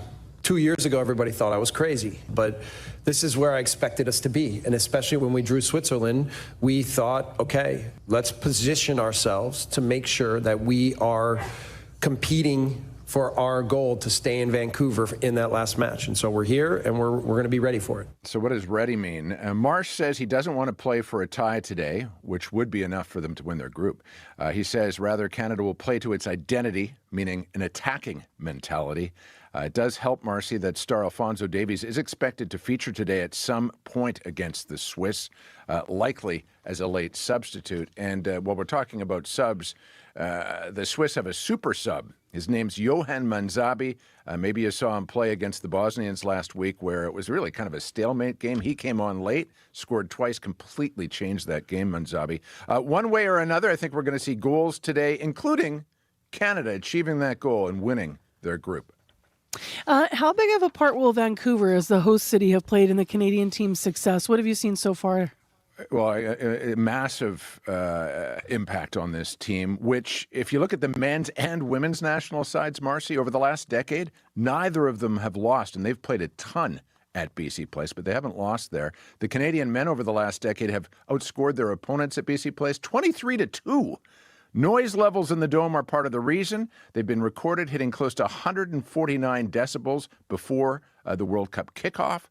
That is akin to standing next to a jet engine as a plane takes off. And we heard it at the last game where the Prime Minister was there with 54,000 others cheering Le Rouge on. Winger Liam Miller says he was touched by the experience.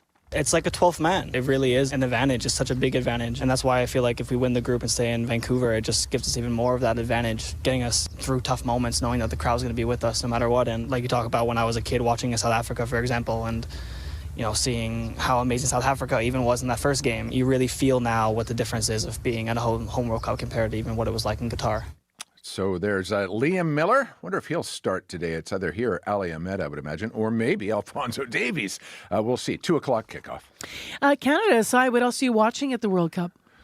Yesterday's highlight, that had to be Cristiano Ronaldo joining the tournament's scoring parade. He netted a pair for Portugal against Uzbekistan, and Ronaldo has now scored at least once in each of the past 6 World Cups. No one, not even the great Lionel Messi, can say they have done that. As for today, Marcy, the sound of the Tartan Army playing earlier in the World Cup in Boston. Today, Scotland's traveling masses are in Miami for a critical match against powerhouse Brazil. The Scots need probably a draw, possibly a narrow loss would do it to get into the knockout round, something the country has never, ever managed before. We hear all the headlines about the Scots drinking bars dry in Boston and other places. They're also following the Japanese World Cup lead. They're picking up all their trash before they leave the stadiums as well. So good on them. So many fun stories coming out about these huge crowds representing their countries always when World Cups comes around. All right, thanks. We'll be watching, Scott. Thank you. You betcha. That's Scott Reguer with Morning Sports Live on CBC. Our medical column is all about the phones at night. We've heard put them away if you want to get a good sleep. Some of that evidence actually isn't maybe what we thought. So stay tuned. That's after your CBC News from Manitoba. This is CBC News. Good morning. I'm Heather Wells in Winnipeg. At 7:30, it is 13 degrees. A good chance we'll still see showers today, maybe even a thunderstorm this afternoon. Today's high is 21. A ban on identifying a man who accused a disgraced Winnipeg police officer of threatening him at gunpoint has been lifted. The publication ban in Mohammed Hoke's case was lifted after CBC challenged it in court. Details from CBC's Caitlin Garlick. Mohammed Hoke told court in April he only admitted to drug trafficking because he feared for his life. In a hearing to try to withdraw his guilty pleas, Hoke alleged now disgraced Winnipeg officer Elston Bostock and another trafficker threatened to kill him and throw his body in the river, fearing he would implicate them. Bostock is now in prison for years of corruption. CBC previously couldn't identify Hoke, but a publication ban in the case has now been lifted after CBC challenged it in court. While Hoke's lawyer said it was needed for his client's safety, a judge said there was no evidence of that and found the ban was issued improperly. Hoke's hearing to try to withdraw his pleas is expected to continue at a later date. Caitlin Gowerluck, CBC News, Winnipeg. Manitoba is asking businesses selling and processing milk to open up their books. The province is asking for 4 years of detailed financial information, like how much milk they've sold, the wholesale and the retail price. It's all part of a government effort to study whether the province should implement new price controls on milk. Manitoba currently sets the maximum retail price for 1 liter of milk. It is thinking of doing the same for larger containers. Dan Wong at Milk Processors with the Western Dairy Council says the price controls can work, but should include more than just the retail side of business. You have to be careful not to arbitrarily pick out one part of the supply chain and say, let's freeze that, because it has effects on all other segments of the chain. Earlier this year, Manitoba froze the price of 1 liter of milk for 1 year, but only the retail price. A downtown community health worker wrongly arrested last week says his experience erodes trust in Winnipeg police. Ray Samakis was out with colleagues on Main Street last Thursday. Officers told him he matched the description of a stabbing suspect, double cuffed him behind his back, and held him in a police car for hours. Samakis says police need to start collaborating with support workers like him. I'm all for community members having more respect for police. If they were around perhaps and like building relationship and communicating with community members and other staff and colleagues in the area, this might not have happened. Police that were in the area might already know who I am. Eventually, his bosses convinced police to release Samakis. He says he hasn't received a proper apology and says had it happened to someone else, they might still be in custody because of a mistake. Manitoba Hydro has revealed 11 different proposed wind farms are vying for the right to sell the province power. All are partnerships between Indigenous nations and experienced wind power developers. CBC's Bartley Kivas now on the choices facing Hydro. Hydro plans to expand Manitoba's generating capacity over the next 9 years. 600 megawatts are supposed to come from Indigenous-led wind farms. Hydro put out the names of the partnerships this week. The Crown Corporation won't say where the projects will go. Scott Powell speaks for Hydro. In order to protect the privacy of the proponents, and there's an active procurement going on, we're unable to reveal who's partnered with who. 2 of the proposals have gone public themselves, one in the Pembina Valley and the other near Riding Mountain. The partnerships must be at least 51% Indigenous-owned. Winnipeg lawyer Avangi Larocque is an expert in Indigenous governance and economic development. It's an excellent step for Manitoba towards Indigenous economic reconciliation. Hydro will make its decisions by the spring of 2027.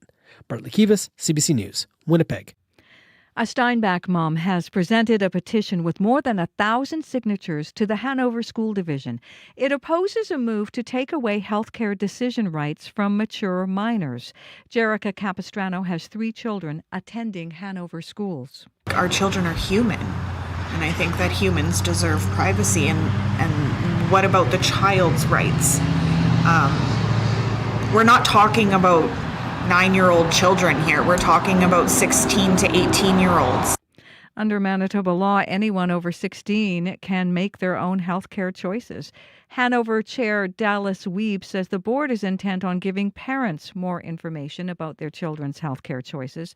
The board is expected to respond to the petition in September. Well, earlier this week, Jennifer Flett won the NDP nomination in the Pas-Kamisak. Now voters in the area know when they get to vote in a by-election. The date is July 21st, advance voting July 11th. The by-election will fill the seat left vacant following the death of NDP MLA Amanda Laughlin in March. And welcoming Ismail Kone.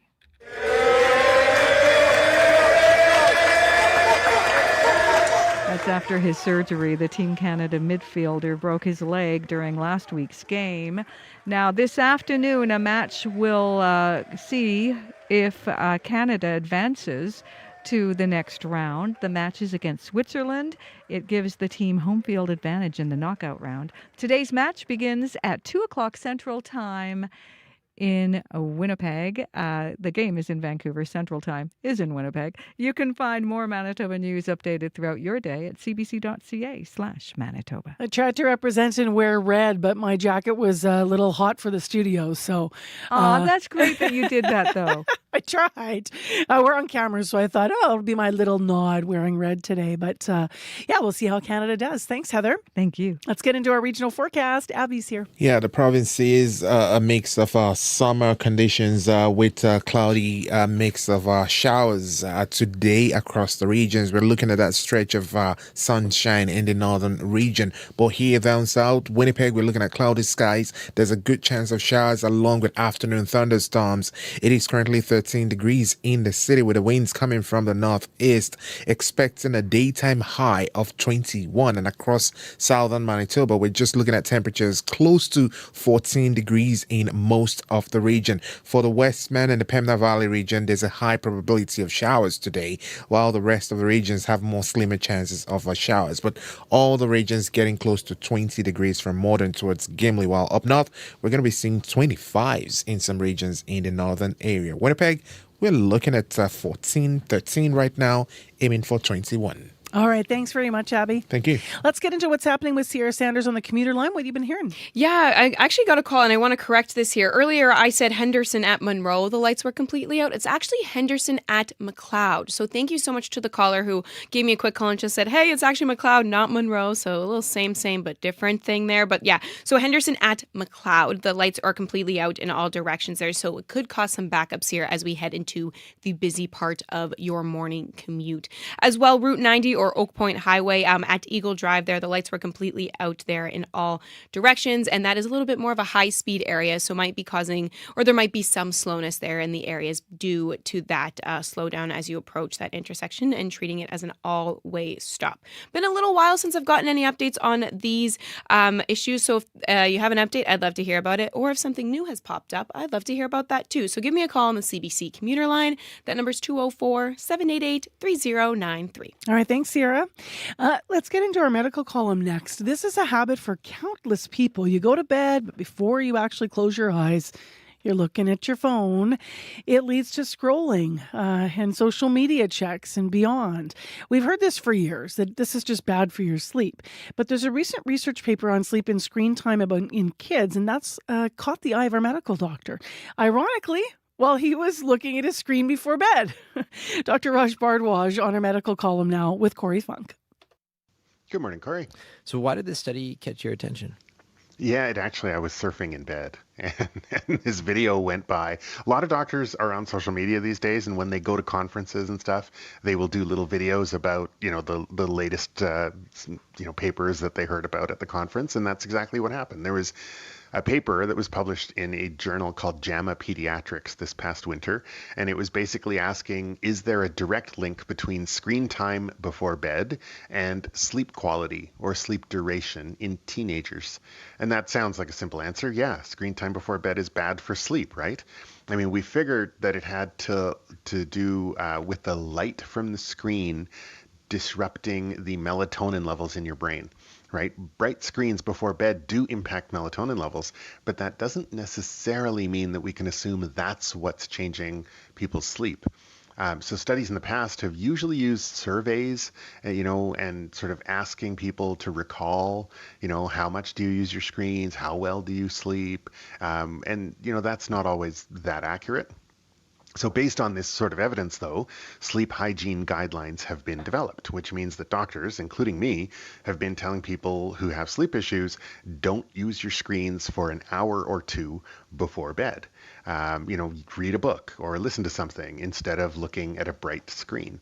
But this study kind of throws a wrench into that and says, well, maybe that's not all that's going on. Maybe we have to fine tune our recommendations a little bit, at least according to this study.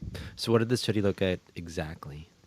Yeah, so they looked at 79 kids between the ages of 11 and 14 years old in New Zealand, and they measured their screen time for the 2 hours before bed and their screen time while in bed as well. And then they compared that to how long the kids slept, how well they slept. And they repeated those measurements on 4 nights per kid. So one interesting tidbit is that out of the 79 kids in this study, all but one had screen time before bed. So this really is a nearly universal issue that parents and kids and really everyone grapples with. The other thing that makes this study different is the way that they collected data. So no surveys, no, hey, just try to recall how you slept or how much screen time you had. They used wearable cameras on the kids. And then they also had wide angle cameras that could see the kids using devices. So no surveys, just direct observation. So using this setup, it was actually really interesting. They found that there wasn't a strong correlation between screen time in the 2 hours before bed and poor sleep that night, but there was a link between screen time while in bed and poor sleep. So this study is sort of suggesting that, look, there's a difference between the 2 hours before bedtime and then that period from when you go to bed to when you actually try to fall asleep, so shut-eye.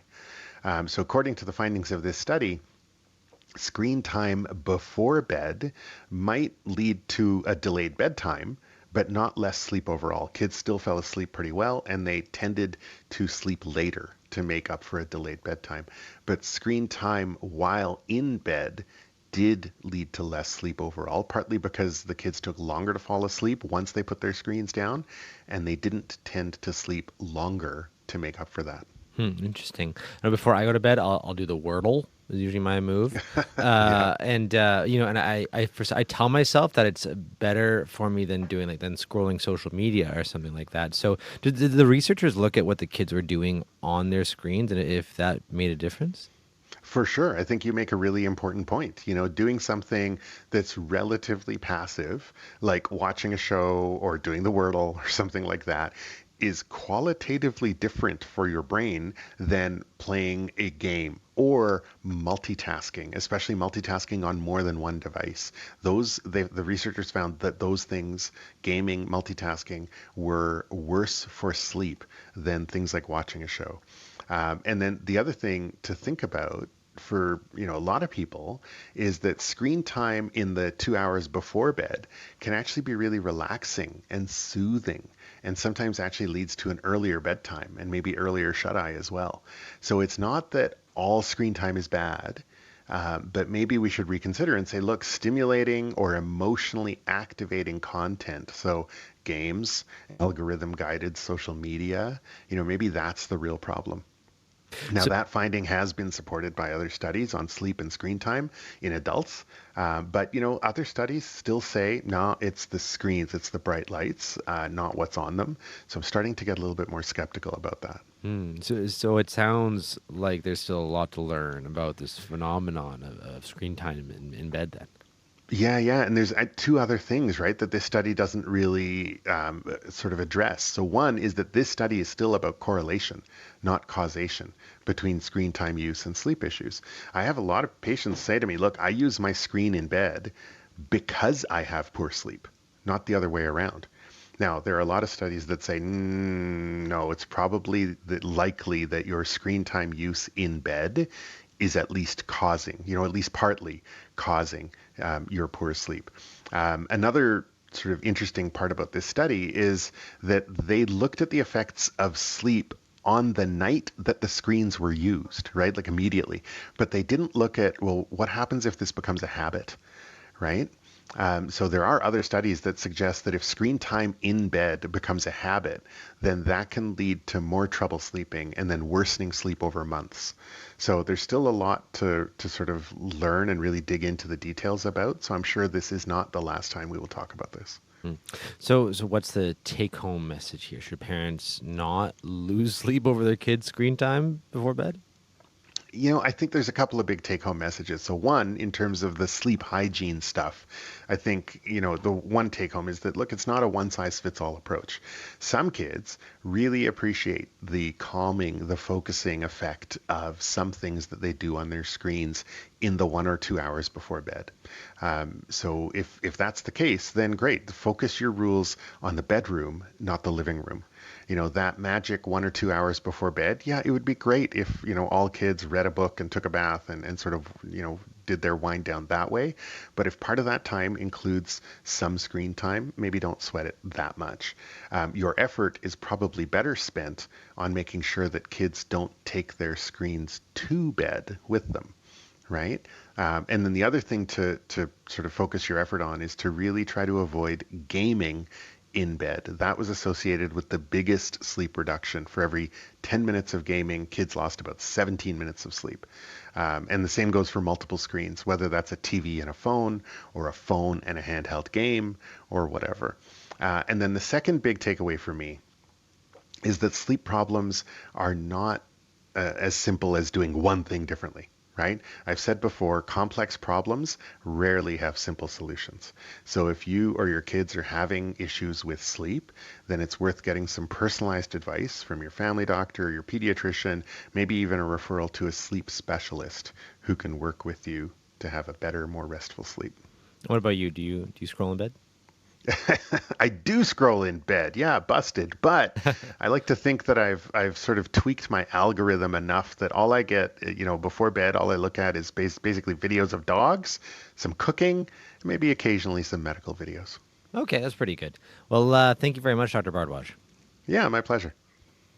That is Corey Funk. You probably recognize his voice. He's been filling in here on Information Radio for me the last couple of shows in conversation with our medical columnist, Dr. Raj Bardwaj.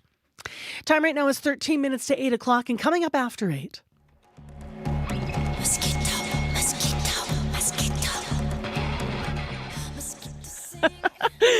Quirky little tune about mosquitoes. Experts say it's going to be a bad season, worse than usual for the pesky bloodsuckers. So you might have been leaning into this bucket of doom idea that's all over online. What is it? It's a type of mosquito trap. They're having a moment on socials. Do they work, though? We're going to hear all about this coming up after 8 o'clock here on Information Radio. I'm Marcy Marcusa. Great to be back with you on CBC 89.3 FM, 990 AM on that app and YouTube. We had a little rain this morning. We're expecting more later, which the mosquitoes love, of course. We don't need a ton of it in Manitoba right now. But in Winnipeg, we are expecting a thunderstorm possible today, again, in a high of 21 this afternoon. In Brandon, same thing, high 60% chance of showers, high 20. And up in Thompson, sunny to start, but risk of a thunderstorm late this afternoon, thunder shower, a high of 26. So it could be a little bit muggy out there before things develop. Well, next on the show, speaking of the rain and the weather, for weeks, Manitoba's been experiencing heavy rain and flash flooding in many parts of the province, particularly the Interlake. Now, if you sprinkle in some cooler temperatures, and remember early, it took a while for the heat to come, spring has not been kind at all. One group is feeling that particularly, and I'm talking about producers and farmers. Jamal Abbas and his family breed cattle and also grow wheat and canola near Hodgson in Manitoba's Interlake, and he has some concerns about crop insurance, how it works, and also the realities of farming in Manitoba this year. Good morning. Good morning. So let's get into your operation first, because you've been trying to diversify to kind of make sure that, the family farm stays, profitable and productive. Absolutely. What do you farm and how have you been diversifying? So it's primarily cattle, as you said. That's a cow-calf operation on about 3,200 acres in Hodgson. That's just right beside Peguis First Nation, or across the road, as I refer to it. And there's about 400 acres of cultivated land. And most of our land is for hay production, obviously to feed the cattle. But when I think about diversifying, it's not about changing really the core of the operation. But my hope this year with my parents and I was to diversify our crops a little bit. I know that 400 acres to maybe other producers as far as grain production is not a lot, but you rely on those crops and that income that comes from those crops. So looking at this year, looking ahead throughout the winter in anticipation for the spring, our hope was to put in something a little bit different. We had put in canola last year, and volatile prices because of largely global unrest and the cost to put in canola, we had wanted to make some of those changes. And I say diversification. It's not something that is like a immediate or massive change, but just when I looked at cropping some soybeans this year, we had that conversation. There's the benefit of a later harvest, and the input costs are significantly less in comparison to canola. But so let's get to the big but in this. Yeah. So part of the challenge is, and people may not realize, so you can talk about this from your family's perspective, which is one of your concerns. Soybeans have to go in at a certain time. Right? That's right. To get insurance coverage, correct? That's right. And that's like anything. So, any crop you put in, there's a different deadline. And I wouldn't say we're experimenting with something new, but doing something a little bit different, like soybeans. The challenge we had was in our part of the Interlake was colder soils in the spring. We're fortunate that we don't have the excess flooding that other parts of the Interlake is experiencing. But you couldn't get that seed in. And the initial deadline, I believe, is typically May 30th. It was extended, but on that extension, we were only able to put in 56 of the about 156 acres we had hoped to put in soybeans. So producers and farmers are always, always the weather is going to be the biggest factor. It's the unpredictable part. How do you think that insurance could better reflect that? Well, or help, given that? I think by and large, crop insurance in Manitoba it's good. The coverage is good. I think what I experienced, what my parents and I experienced this season, is working with those deadlines. It was not worth the risk to, at least on our operation, from our perspective, to put those crops in past the insurance deadline.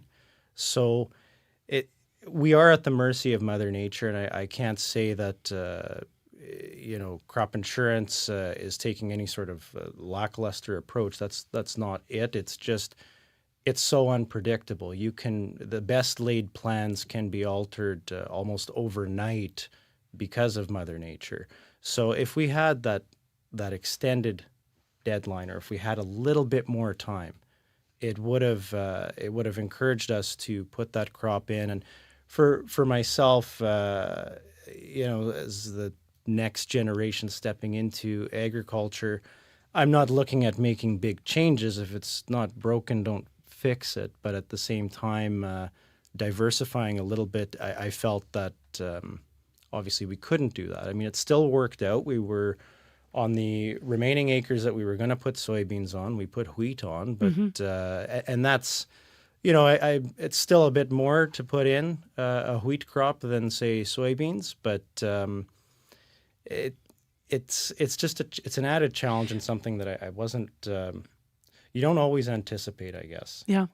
Do you think that the province, given the weather being so ever-changing and more volatile, and of course this year the example of how really cold it was early in the year, should be more flexible with the deadlines for crop insurance, or should change the system to have later deadlines, period? Well, I mean, there's certain crops you don't want to go too far, like on some of your cereal crops.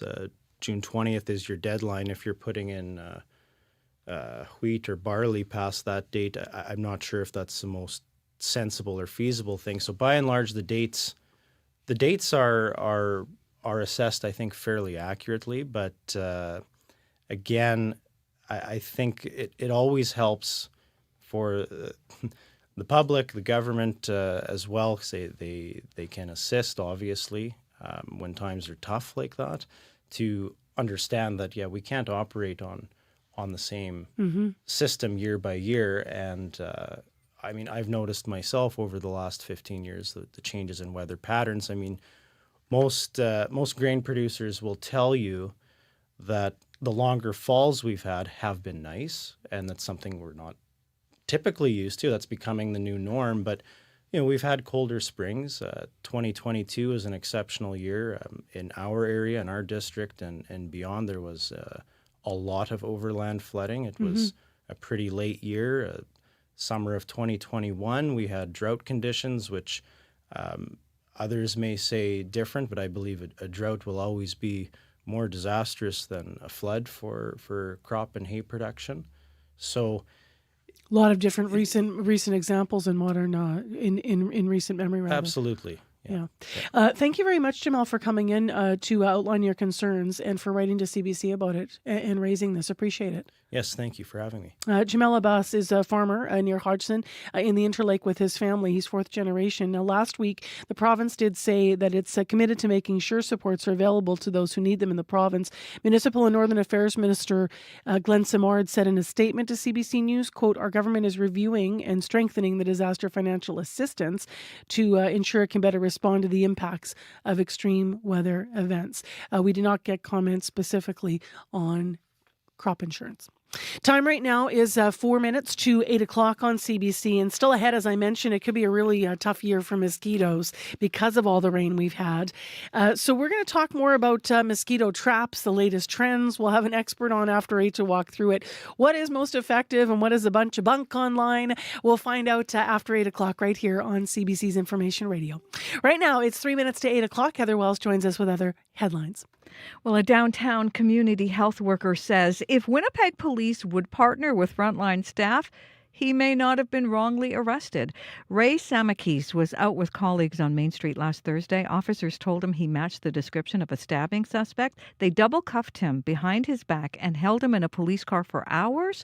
Samakis believes he was a victim of racial profiling, and he says if police teamed up with community health workers, officers would know who he is. 1,000 parents in the Hanover School Division have signed a petition opposed to the division's plan to remove older students' health privacy from parents. Even so, School Board Chair Dallas Wiebe says they are still moving ahead with crafting that policy. I'll be back with more Manitoba news coming up at 8:30. Thanks, Heather. Thanks. In the forecast, as I've been mentioning, a high of 21 today, but a 60% chance of showers in Winnipeg. Right now, partly cloudy, 13. Brandon, similar forecast, expecting rain. It's 13 now. And in Thompson, sunny to start, but later a chance of showers as well, and it is 11 degrees currently. In traffic, still have lights out Route 90 at Eagle Drive. And if you have an update on that, call Sierra, 788-3093. We also know that Henderson at McLeod lights are out there as well. So give us a call if any updates on your morning commute, whether you're walking, driving, or rolling through your Wednesday morning. Road reports coming up next. Stay with us on CBC.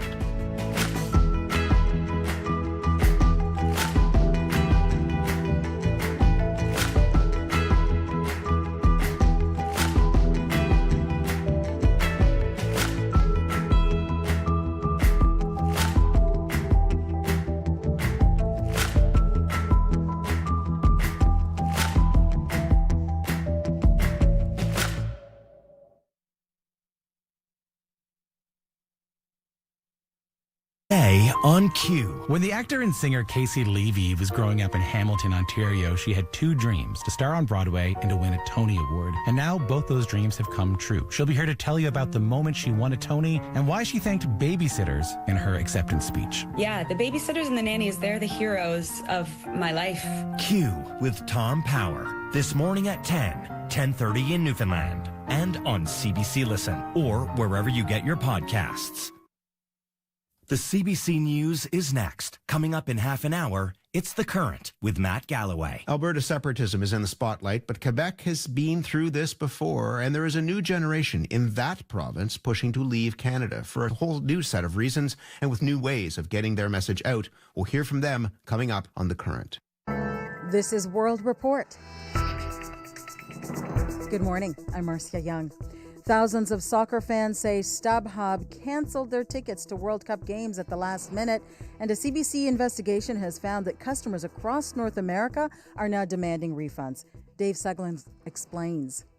Mark Gallagher of Vancouver paid $11,000 for a pair of prime World Cup tickets, a Christmas gift, a dream to watch Canada play Qatar in Vancouver. At the time, I made the decision to go through StubHub because there was numerous articles about fraud websites that are pretending to be scamming tickets.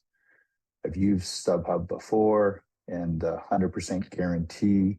But his tickets never arrived and may have never existed. He called StubHub repeatedly, weeks, days, hours before game time. The night before game day, we were panicking. You can imagine how stressful the situation was. We stayed up till 4 a.m. with somebody on the line trying to get this problem solved. I'm seeing hundreds of complaints a day on social media. Randy Nichols, a music industry manager and ticketing specialist, says StubHub is renowned for failing to deliver. We need to ban speculative ticketing for one. Selling something that you don't have should absolutely be illegal. These marketplaces that are selling them, like StubHub, should be regulated in many ways. StubHub blames FIFA and the World Cup ticketing system for its problems, but the company declined to elaborate other than to say it will investigate Mark Gallagher's $11,000 case and will honor its so-called Fan Protect money-back guarantee. Now, FIFA, for its part, referred all questions back to StubHub. Dave Seglin, CBC News, Toronto. Canada returns to the soccer pitch this afternoon in Vancouver at the World Cup. A win or draw in the match against Switzerland keeps Canada on top of their group and gives the team home field advantage in the knockout round. The game begins 3 p.m. Eastern, noon Pacific. CBC has learned the Mackenzie Valley Highway will be one of Ottawa's first projects of national interest. In the next hour, the federal government is expected to make that announcement. The designation would allow the government to fast-track the infrastructure project. The highway would connect remote communities in the Northwest Territories and help Canada assert its sovereignty in the Arctic. David Thurton reports. The Carney government will announce its intention to list the Mackenzie Valley Highway as a project of national interest. That's according to multiple sources not authorized to speak publicly. Before that happens, the government is announcing today that it is consulting with First Nations, Inuit, and the territorial government. The power to do all this exists under C5, the Building Canada Act, although it allows Ottawa to fast-track projects. In this case, the feds will let northern regulators complete their own review, and once they're done, they will fast-track permitting. The Mackenzie Valley Highway is not just another gravel road. It could offer a vital all-season link to some of the Northwest Territories' most remote communities, especially for the military, increasingly tasked with defending Arctic sovereignty.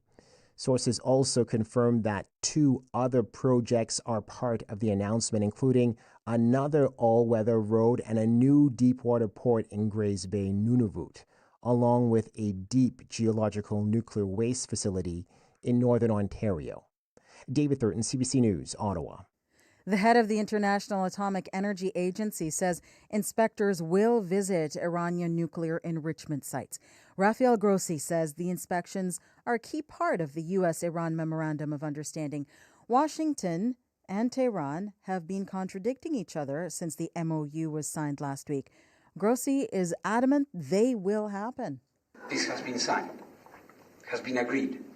Paragraph 8 of this Memorandum of Understanding says explicitly that the nuclear activities that are going to be carried out with regards to the nuclear material facilities will be supervised by the IAEA. Grossi did not give a timeline on when the inspectors would be in Iran. He says when the inspections happen is less important than the fact that they will happen. NATO Secretary General Mark Rutte is at the White House to try to smooth relations with U.S. President Donald Trump. Washington is questioning its involvement in the military alliance. NATO is preparing to hold its annual meeting next month. Trump has criticized the military contributions of its members and has expressed anger over the lack of support for the war in Iran. The CBC's Willie Lowry joins me now from Washington. And Willie, what is the significance of today's meeting? Tensions within the alliance are high. U.S. President Donald Trump has repeatedly lashed out at NATO, calling the 77-year-old alliance a paper tiger. He seems to be especially frustrated by members' refusal to join the U.S. in Operation Epic Fury, though Washington did not consult allies before launching strikes against Iran back on February 28th. Speaking to Fox News ahead of today's meeting, NATO Secretary General Mark Rutte pushed back against the notion that NATO allies did not provide their bases for U.S. operations during the war. These are isolated cases because there is something more to say about this. Country after country, ally after ally after ally have made their bases available for Epic Fury.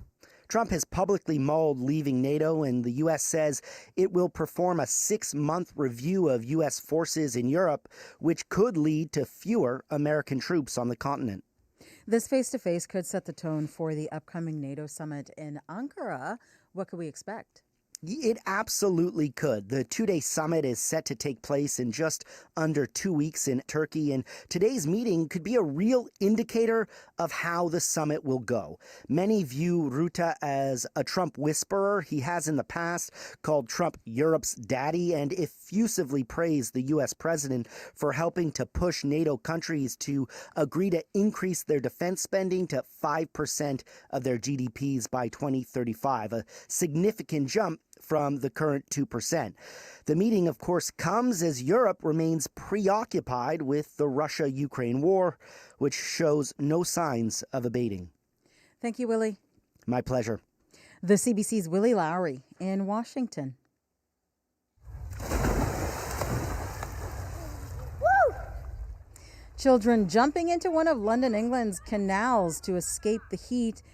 People have been going to the city's waterways to cool off in the heat wave. Temperatures will climb to nearly 40 degrees Celsius today as the UK issues a rare red heat alert. Parts of France are expected to surpass 40 degrees. The heat wave has forced the closures of some schools and businesses across Western Europe and has left tens of thousands of customers without power. More than 40 deaths are being connected to the extreme heat. Some parents in eastern Newfoundland and Labrador are demanding transparency. They allege their children were hurt while attending a pre-kindergarten program. Police have investigated an early childhood educator. No charges were laid. As Ariana Kelland reports, parents say they want answers from the YMCA and the province. He just broke down and he was like, no, I can't go back, Mommy. Didn't want to go back to his pre-K program run by the YMCA in Torbay, a community next to St. John's.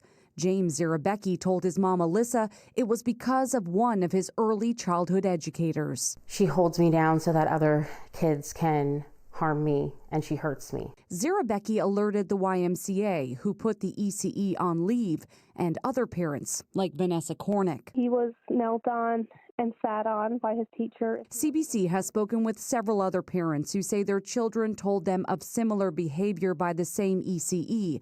Police investigated but closed the case without charges. Parents deserve to know. The YMCA told parents in April the ECE was no longer employed with them. In a statement, the YMCA told CBC privacy obligations prevents them from saying more, but said they followed the proper reporting guidelines and have increased training and mentorship since then. What is the government doing? The province also saying little, citing privacy concerns. It did confirm it found the YMCA's program was in violation of the Child Care Act for not following behavior guidance policies. The ECE at the center of this told CBC News she was investigated and charges were never laid. She says she no longer works as an early childhood educator. Ariana Kelland, CBC News, Torbay. That is the latest national and international news from World Report. Did you know World Report is among the most listened to podcasts in Canada? Don't miss out. Follow us wherever you listen. I'm Marcia Young.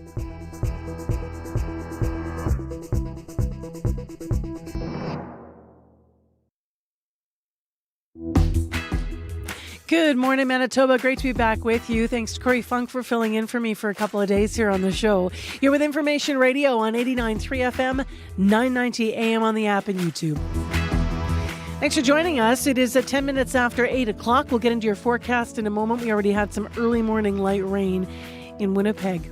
Well, that's going to be great news for the mosquitoes. There's been so much rain of late in this province. It means that mosquito season is really around the corner and it could be bad. But before you head out to buy your trap of choice, you might want to know about how effective all of these things are before you spend your money.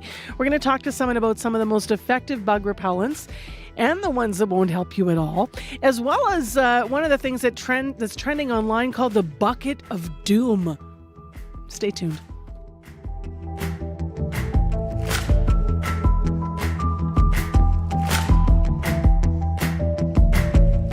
All right, let's get into headlines. Heather Wells is here. Good morning. Good morning. Well, Manitoba's asking businesses selling and processing milk to open their books.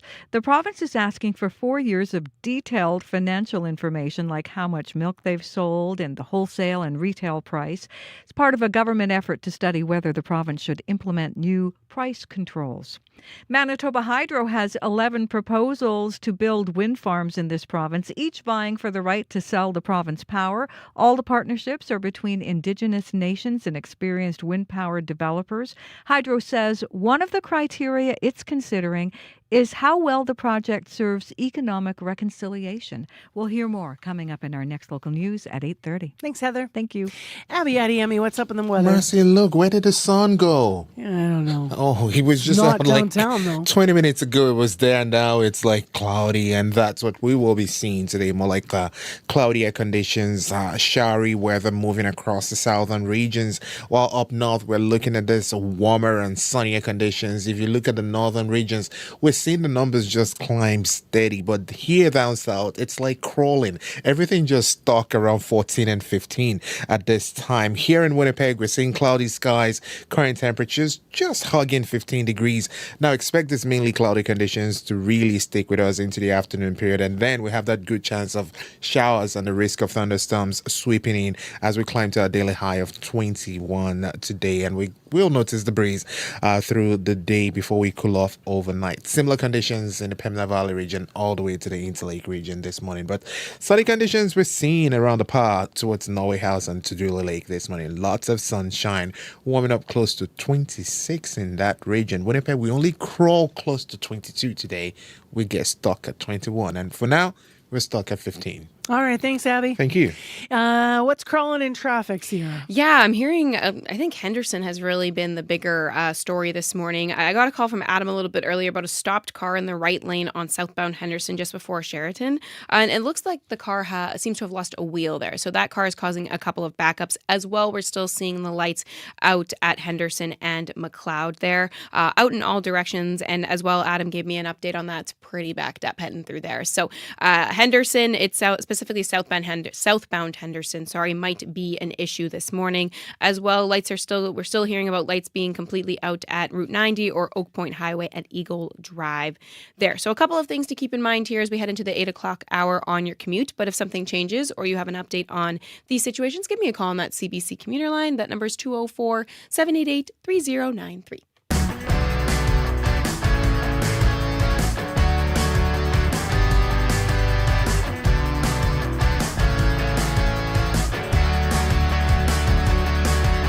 Well, we all love to hate them. I'm talking about mosquitoes. The season's around the corner, and you might want to consider adding a bucket of doom at your house.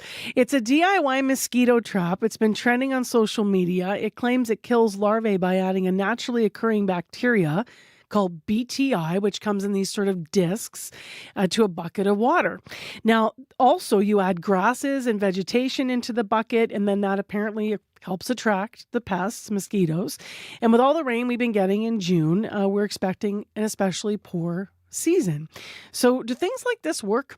Well, Jason Tetro's here to talk about different repellents in the bucket of doom in comparison, and we'll talk more about what we should be using in our yards.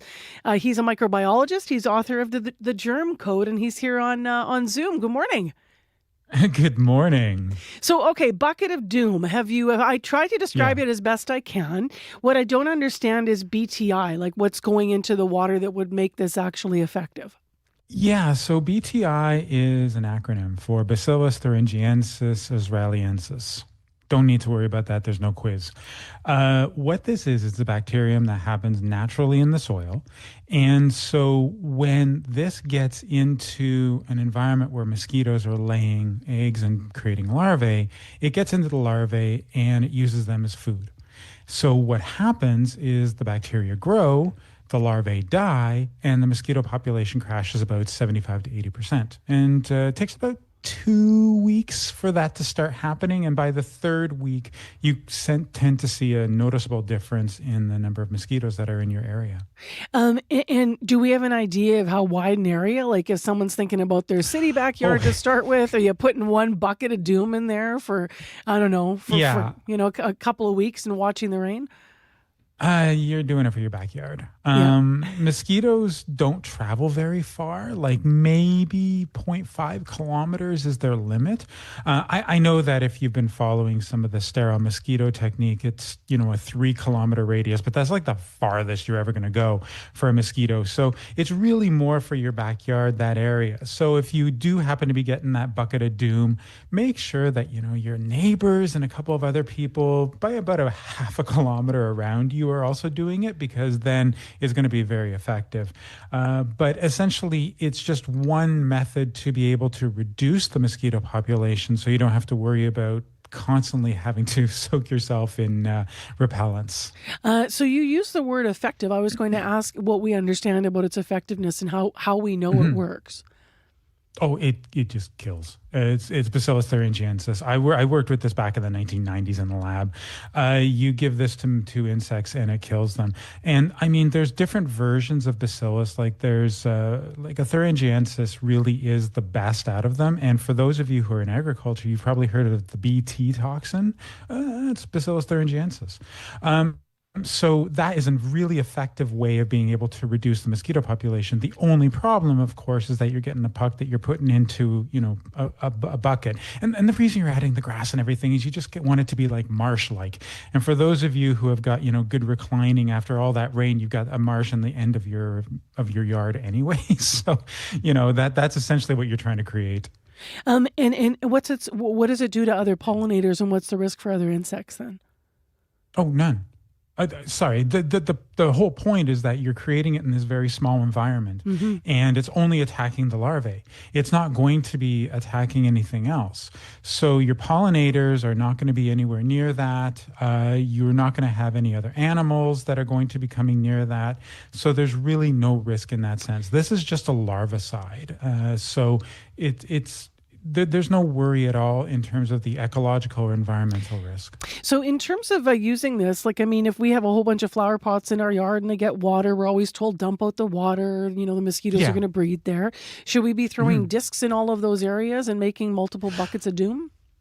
No, I think the best option is sort of to remove all the standing water from the majority of them and then have one dedicated bucket that you're going to be using for the doom. And then what's going to happen is the mosquitoes are essentially going to go there to be able to reproduce, and the larvae are going to pass off. The effectiveness is really dependent on how you make sure there's no standing water in other places. Yeah, of course. Now, in terms of comparing it to other things, in Manitoba, we know a lot about all this. So citronella, you light the candle, you have that around the patio. Maybe you have one of those chemical things where you stick the little pad in and then you heat it up and then the chemical goes in the air, or you spray DEET on yourself. If you have to do a hierarchy of what works and then thinking about safety, how do these things all compare to you? Yeah, so there's a couple of different types of repellents. The ones that are most effective are the ones that don't harm the mosquito, but essentially mess up its nervous system so it can't really find you. And those ones are DEET, which we've all heard about, And a new one that's been kind of out for a little while, picaridin. This one is a lot safer than DEET when it comes to long-term and lots of exposure, which is why you're seeing this picaridin in things like Off for Kids and stuff like that. Another one is one that is actually harmful to the mosquitoes, and these are the toxins like the pyrethrins and the pyrethroids. Those are contained in the thermocelles, which are those things that you heat up with some gasoline or propane, and then that essentially gets put into the environment. And of course, the mosquitoes, as soon as they sense a small concentration of that, it affects their nervous system and they just go away somewhere else. Highly effective. The final one is masking. So you want to mask the odors or mask the carbon dioxide that the mosquitoes are identifying that's leading them to your skin. These are fairly effective. Citronella is a good one. Lavender is a good one. But the problem is that they're not highly effective unless they're constantly in the air. So if you are surrounding your patio with all sorts of citronella plants, that's going to be moderately effective. But if you did it with a whole bunch of things like thyme and peppermint and lemongrass and catnip, it's not going to be particularly effective. So my suggestion is to think about for your skin, either DEET or picaridin, to think about your patio environment where you're having your party, the permethrin or pyrethrins or pyrethroids, and then that's going to essentially reduce the mosquito population. And then for the long term, get yourself a bucket of doom so that you can then crash the population so you don't have to worry about it too much. Okay, lots of layers there. So when you talk about safety, there's two layers to that specifically I want to ask about in these methods. Yeah. Safety, first of all, to the environment. When you think about it, where does DEET fall on that scale, and even the what's going into the air when we burn thermocells in terms of what is more or less dangerous? Yeah, so when you're using something like a thermocell, those chemicals are derived from the chrysanthemum. And so as a result of that, they are fairly natural in that sense. So there's really no harm to the environment. All it's really doing is it's leading to the mosquitoes finding some kind of, unhappiness in the air. It's not really going to affect pollinators. It's not going to get into the population or anything like that. Okay. Now, as for DEET and for picaridin, they affect mosquitoes and they definitely affect ticks. So those are the two things that are affected the most. The thing is, unless you come into contact with this particular chemical, there's not really going to be any risk from an ecological level. And we're using And I'm going to interject here and ask you then, besides the ecological level, which was my question, what about, Jason, what about at the human level then, for human beings, when you measure the risk of these different things? Well, this is one of the big problems, is that DEET has been used since the 1940s. It's been shown to be relatively harmless. But the problem is that once again, you're using something that has what we call an aromatic in it, and that could potentially lead to some problems over the long term. Now, we've never seen this before, but since the 1970s and 1980s, there's been this sort of, let's try and reduce these types of chemicals. And that's really where the picaridin comes into play, because it doesn't have any of these aromatics in it. So it's much safer. So I think what we may end up seeing is DEET being used as a sort of, professional industrial version, or, if you're up in Northern Ontario or something like that. Whereas picaridin is something that you're going to be using more at home. Got it. What do you think of these patches? I'm just thinking about parents this morning, that there's mosquito repellent patches that are for kids there that kind of go on their shirts. What are your thoughts on those? Yeah. So that's, again, very similar to what we also have these other clothing that's also malaria-proof, mosquito-proof. They have the permethrin or pyrethrins sort of integrated into those patches. There's also another one that uses, which is something that's like a oil of lemon eucalyptus. That's also relatively effective. But again, the whole point is to give off an aura that masks what you normally smell like. And for those who are wondering, it's octenenol. That's the thing that the mosquitoes really like on your body.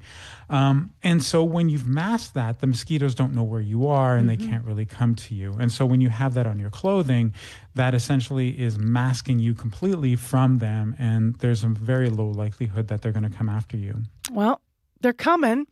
We've had enough rain. I think we're in for a year. I know. I'm in Edmonton, and we just had, Archean style rain. And I went out yesterday just to go pull a few weeds, and I swear I had to swim in DEET afterwards because I am just like bumpy right now. So I completely understand. All right, Jason, thanks for walking us through all of this. Appreciate it. It was a pleasure. Take care. That's Jason Tetreault, microbiologist and author of The Germ Code. Well, coming up next on the show, a little bit of music. I always love this tune. It just kind of picks up how I feel about a day, and kind of need that. We have the sun go away. Now we got another cloudy day in our hands. Here's William Prince and Serena Ryder, and Sing Me a Song.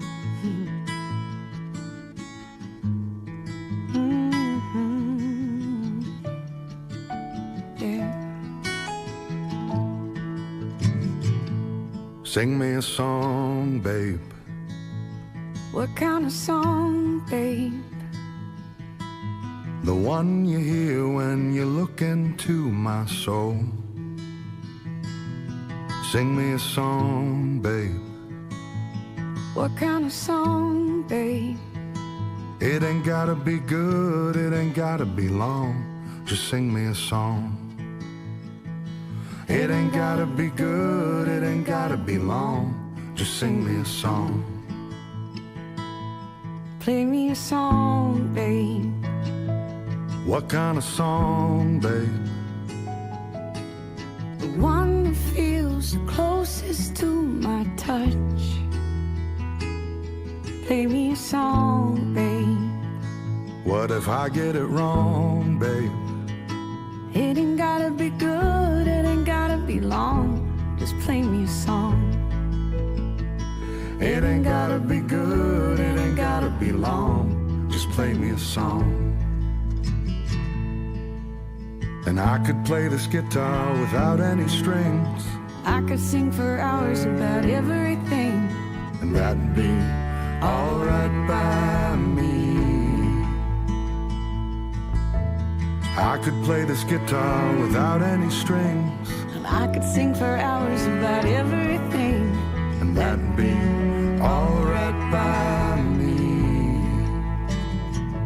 So sing me a song, babe. What kind of song, babe?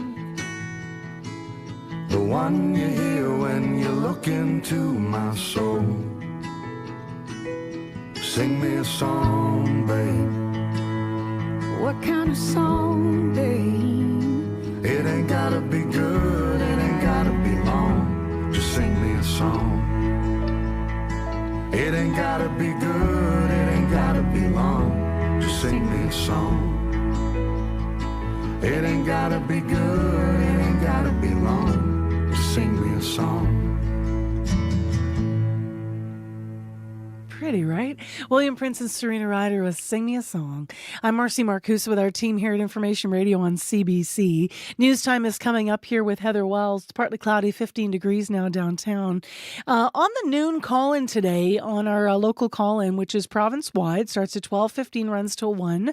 So make a date to call in and weigh in. Today, they're asking what matters more to you, how much you pay or how much product you get. The province wants to make it easier for shoppers to spot shrinkflation, as you might have heard. But how concerned are you about that retail strategy, and what would it take for you to change your shopping habits? We're going to hear more from you on the call-in today on Radio Noon. Marjorie Dalhouse is your host. They always have a special guest as well in studio to guide the conversations about shrinkflation today. So 12:15 is when you can check it out and weigh in. Quick traffic tip as we get to the bottom of the clock here. The lights at Henderson and McLeod have now been restored. So that has been restored in that area. We do understand, though, the lights are still out at Route 90 or Oak Point Highway and Eagle Drive. So that could still be a problem. In southbound Henderson, there had been a stalled car around Sheridan. So that also could still be an issue. 788-3093. We're late in the drive, but you can always reach Sierra. I want to thank the folks that worked on the show in advance of our newscast here at 8:30 because we're getting ready to wrap the morning show. But I want to thank associate producers Michaela Van Kooten and Emily Enns for their work on the program today, as well as from our news department, Joni Nicolo, Heather Wells, Megan Ketchison, and Darren Bernhardt online out there. And our live team, of course, Darren Marash, Sierra Sanders, and Abby Adiemi this morning in our studio. The producers in unit this week who produced the programs, Nellie Gonzalez is the producer overall of all the programs in our current affairs unit, and producer Robin Summerfield has been working in our unit helping this week as well. So thanks everyone for all of their work on this morning's show. And your CBC News from Manitoba is next.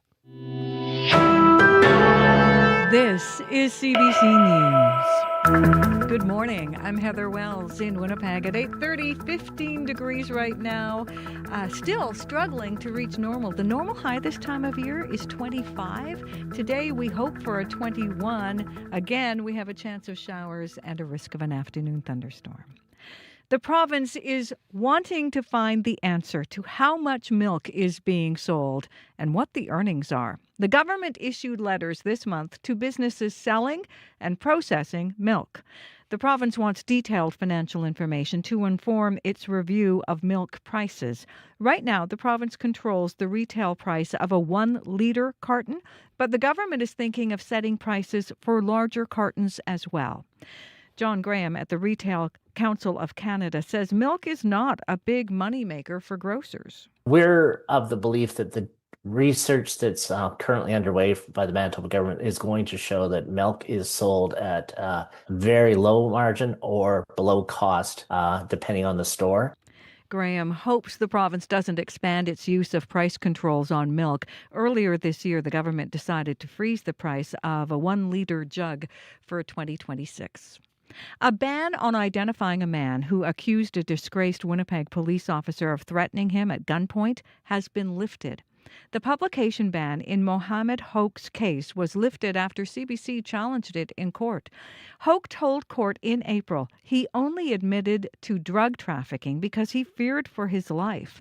In a hearing trying to withdraw his guilty pleas, he alleges now disgraced Winnipeg police officer Elston Bostock and another trafficker feared they would be implicated, so they threatened to kill him and throw his body in the river. Bostock is now in prison. The hearing to withdraw the pleas is expected to continue at a later date. Manitoba Hydro has revealed 11 different proposed wind farms are vying for the right to sell the province power. All are partnerships between Indigenous nations and experienced wind power developers. Details from CBC's Bartley Kivas. Hydro plans to expand Manitoba's generating capacity over the next 9 years. 600 megawatts are supposed to come from Indigenous-led wind farms. Hydro put out the names of the partnerships this week. The Crown Corporation won't say where the projects will go. Scott Powell speaks for Hydro. In order to protect the privacy of the proponents, and there's an active procurement going on, we're unable to reveal who's partnered with who. 2 of the proposals have gone public themselves, one in the Pembina Valley and the other near Riding Mountain. The partnerships must be at least 51% Indigenous owned. Winnipeg lawyer Avangi Larocque is an expert in Indigenous governance and economic development. It's an excellent step for Manitoba towards Indigenous economic reconciliation. Hydro will make its decisions by the spring of 2027. Bartley Kivas, CBC News, Winnipeg. A downtown community health worker says if Winnipeg police would partner with frontline staff, he may not have been wrongly arrested. Ray Samakis was out with colleagues on Main Street last Thursday. Officers told him he matched the description of a stabbing suspect. They double-cuffed him behind his back and held him in a police car for hours. Samakis believes he was a victim of racial profiling. It's just a lack of, understanding and a lack of collaboration. Folks already have a hard time trusting systems, and when they can't trust police on top of all the other mistrust, it really makes it hard for folks to utilize those services. Eventually, his bosses convinced police to release Samakis. He says if police teamed up with community health workers, officers would know who he is.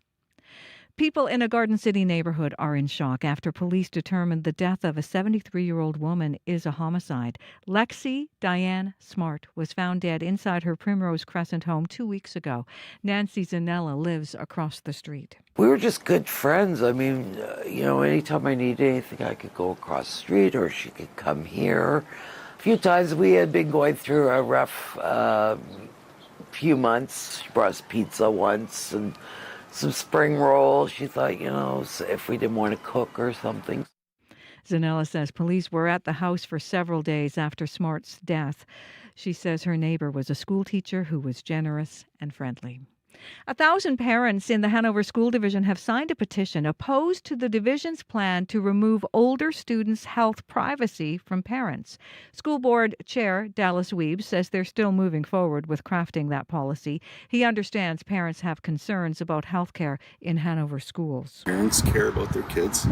They love their children, and that's they like to be involved. A 1993 Manitoba law states anyone over 16 can make their own health care decisions. Education Minister Tracy Schmidt tells CBC she met with the school board and expects all health practitioners to provide required confidentiality.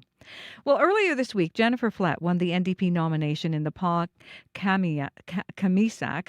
The voters in that area now know when their by-election is going to be held. The date is July 21st. The by-election is to fill the seat left vacant following the death of NDP MLA Amanda Lathlin in March. And Team Canada's back on the pitch at the World Cup in Vancouver in a match against Switzerland this afternoon. If Canada wins or even ties, it will secure a spot in the next round. Game time, 2:00 Central.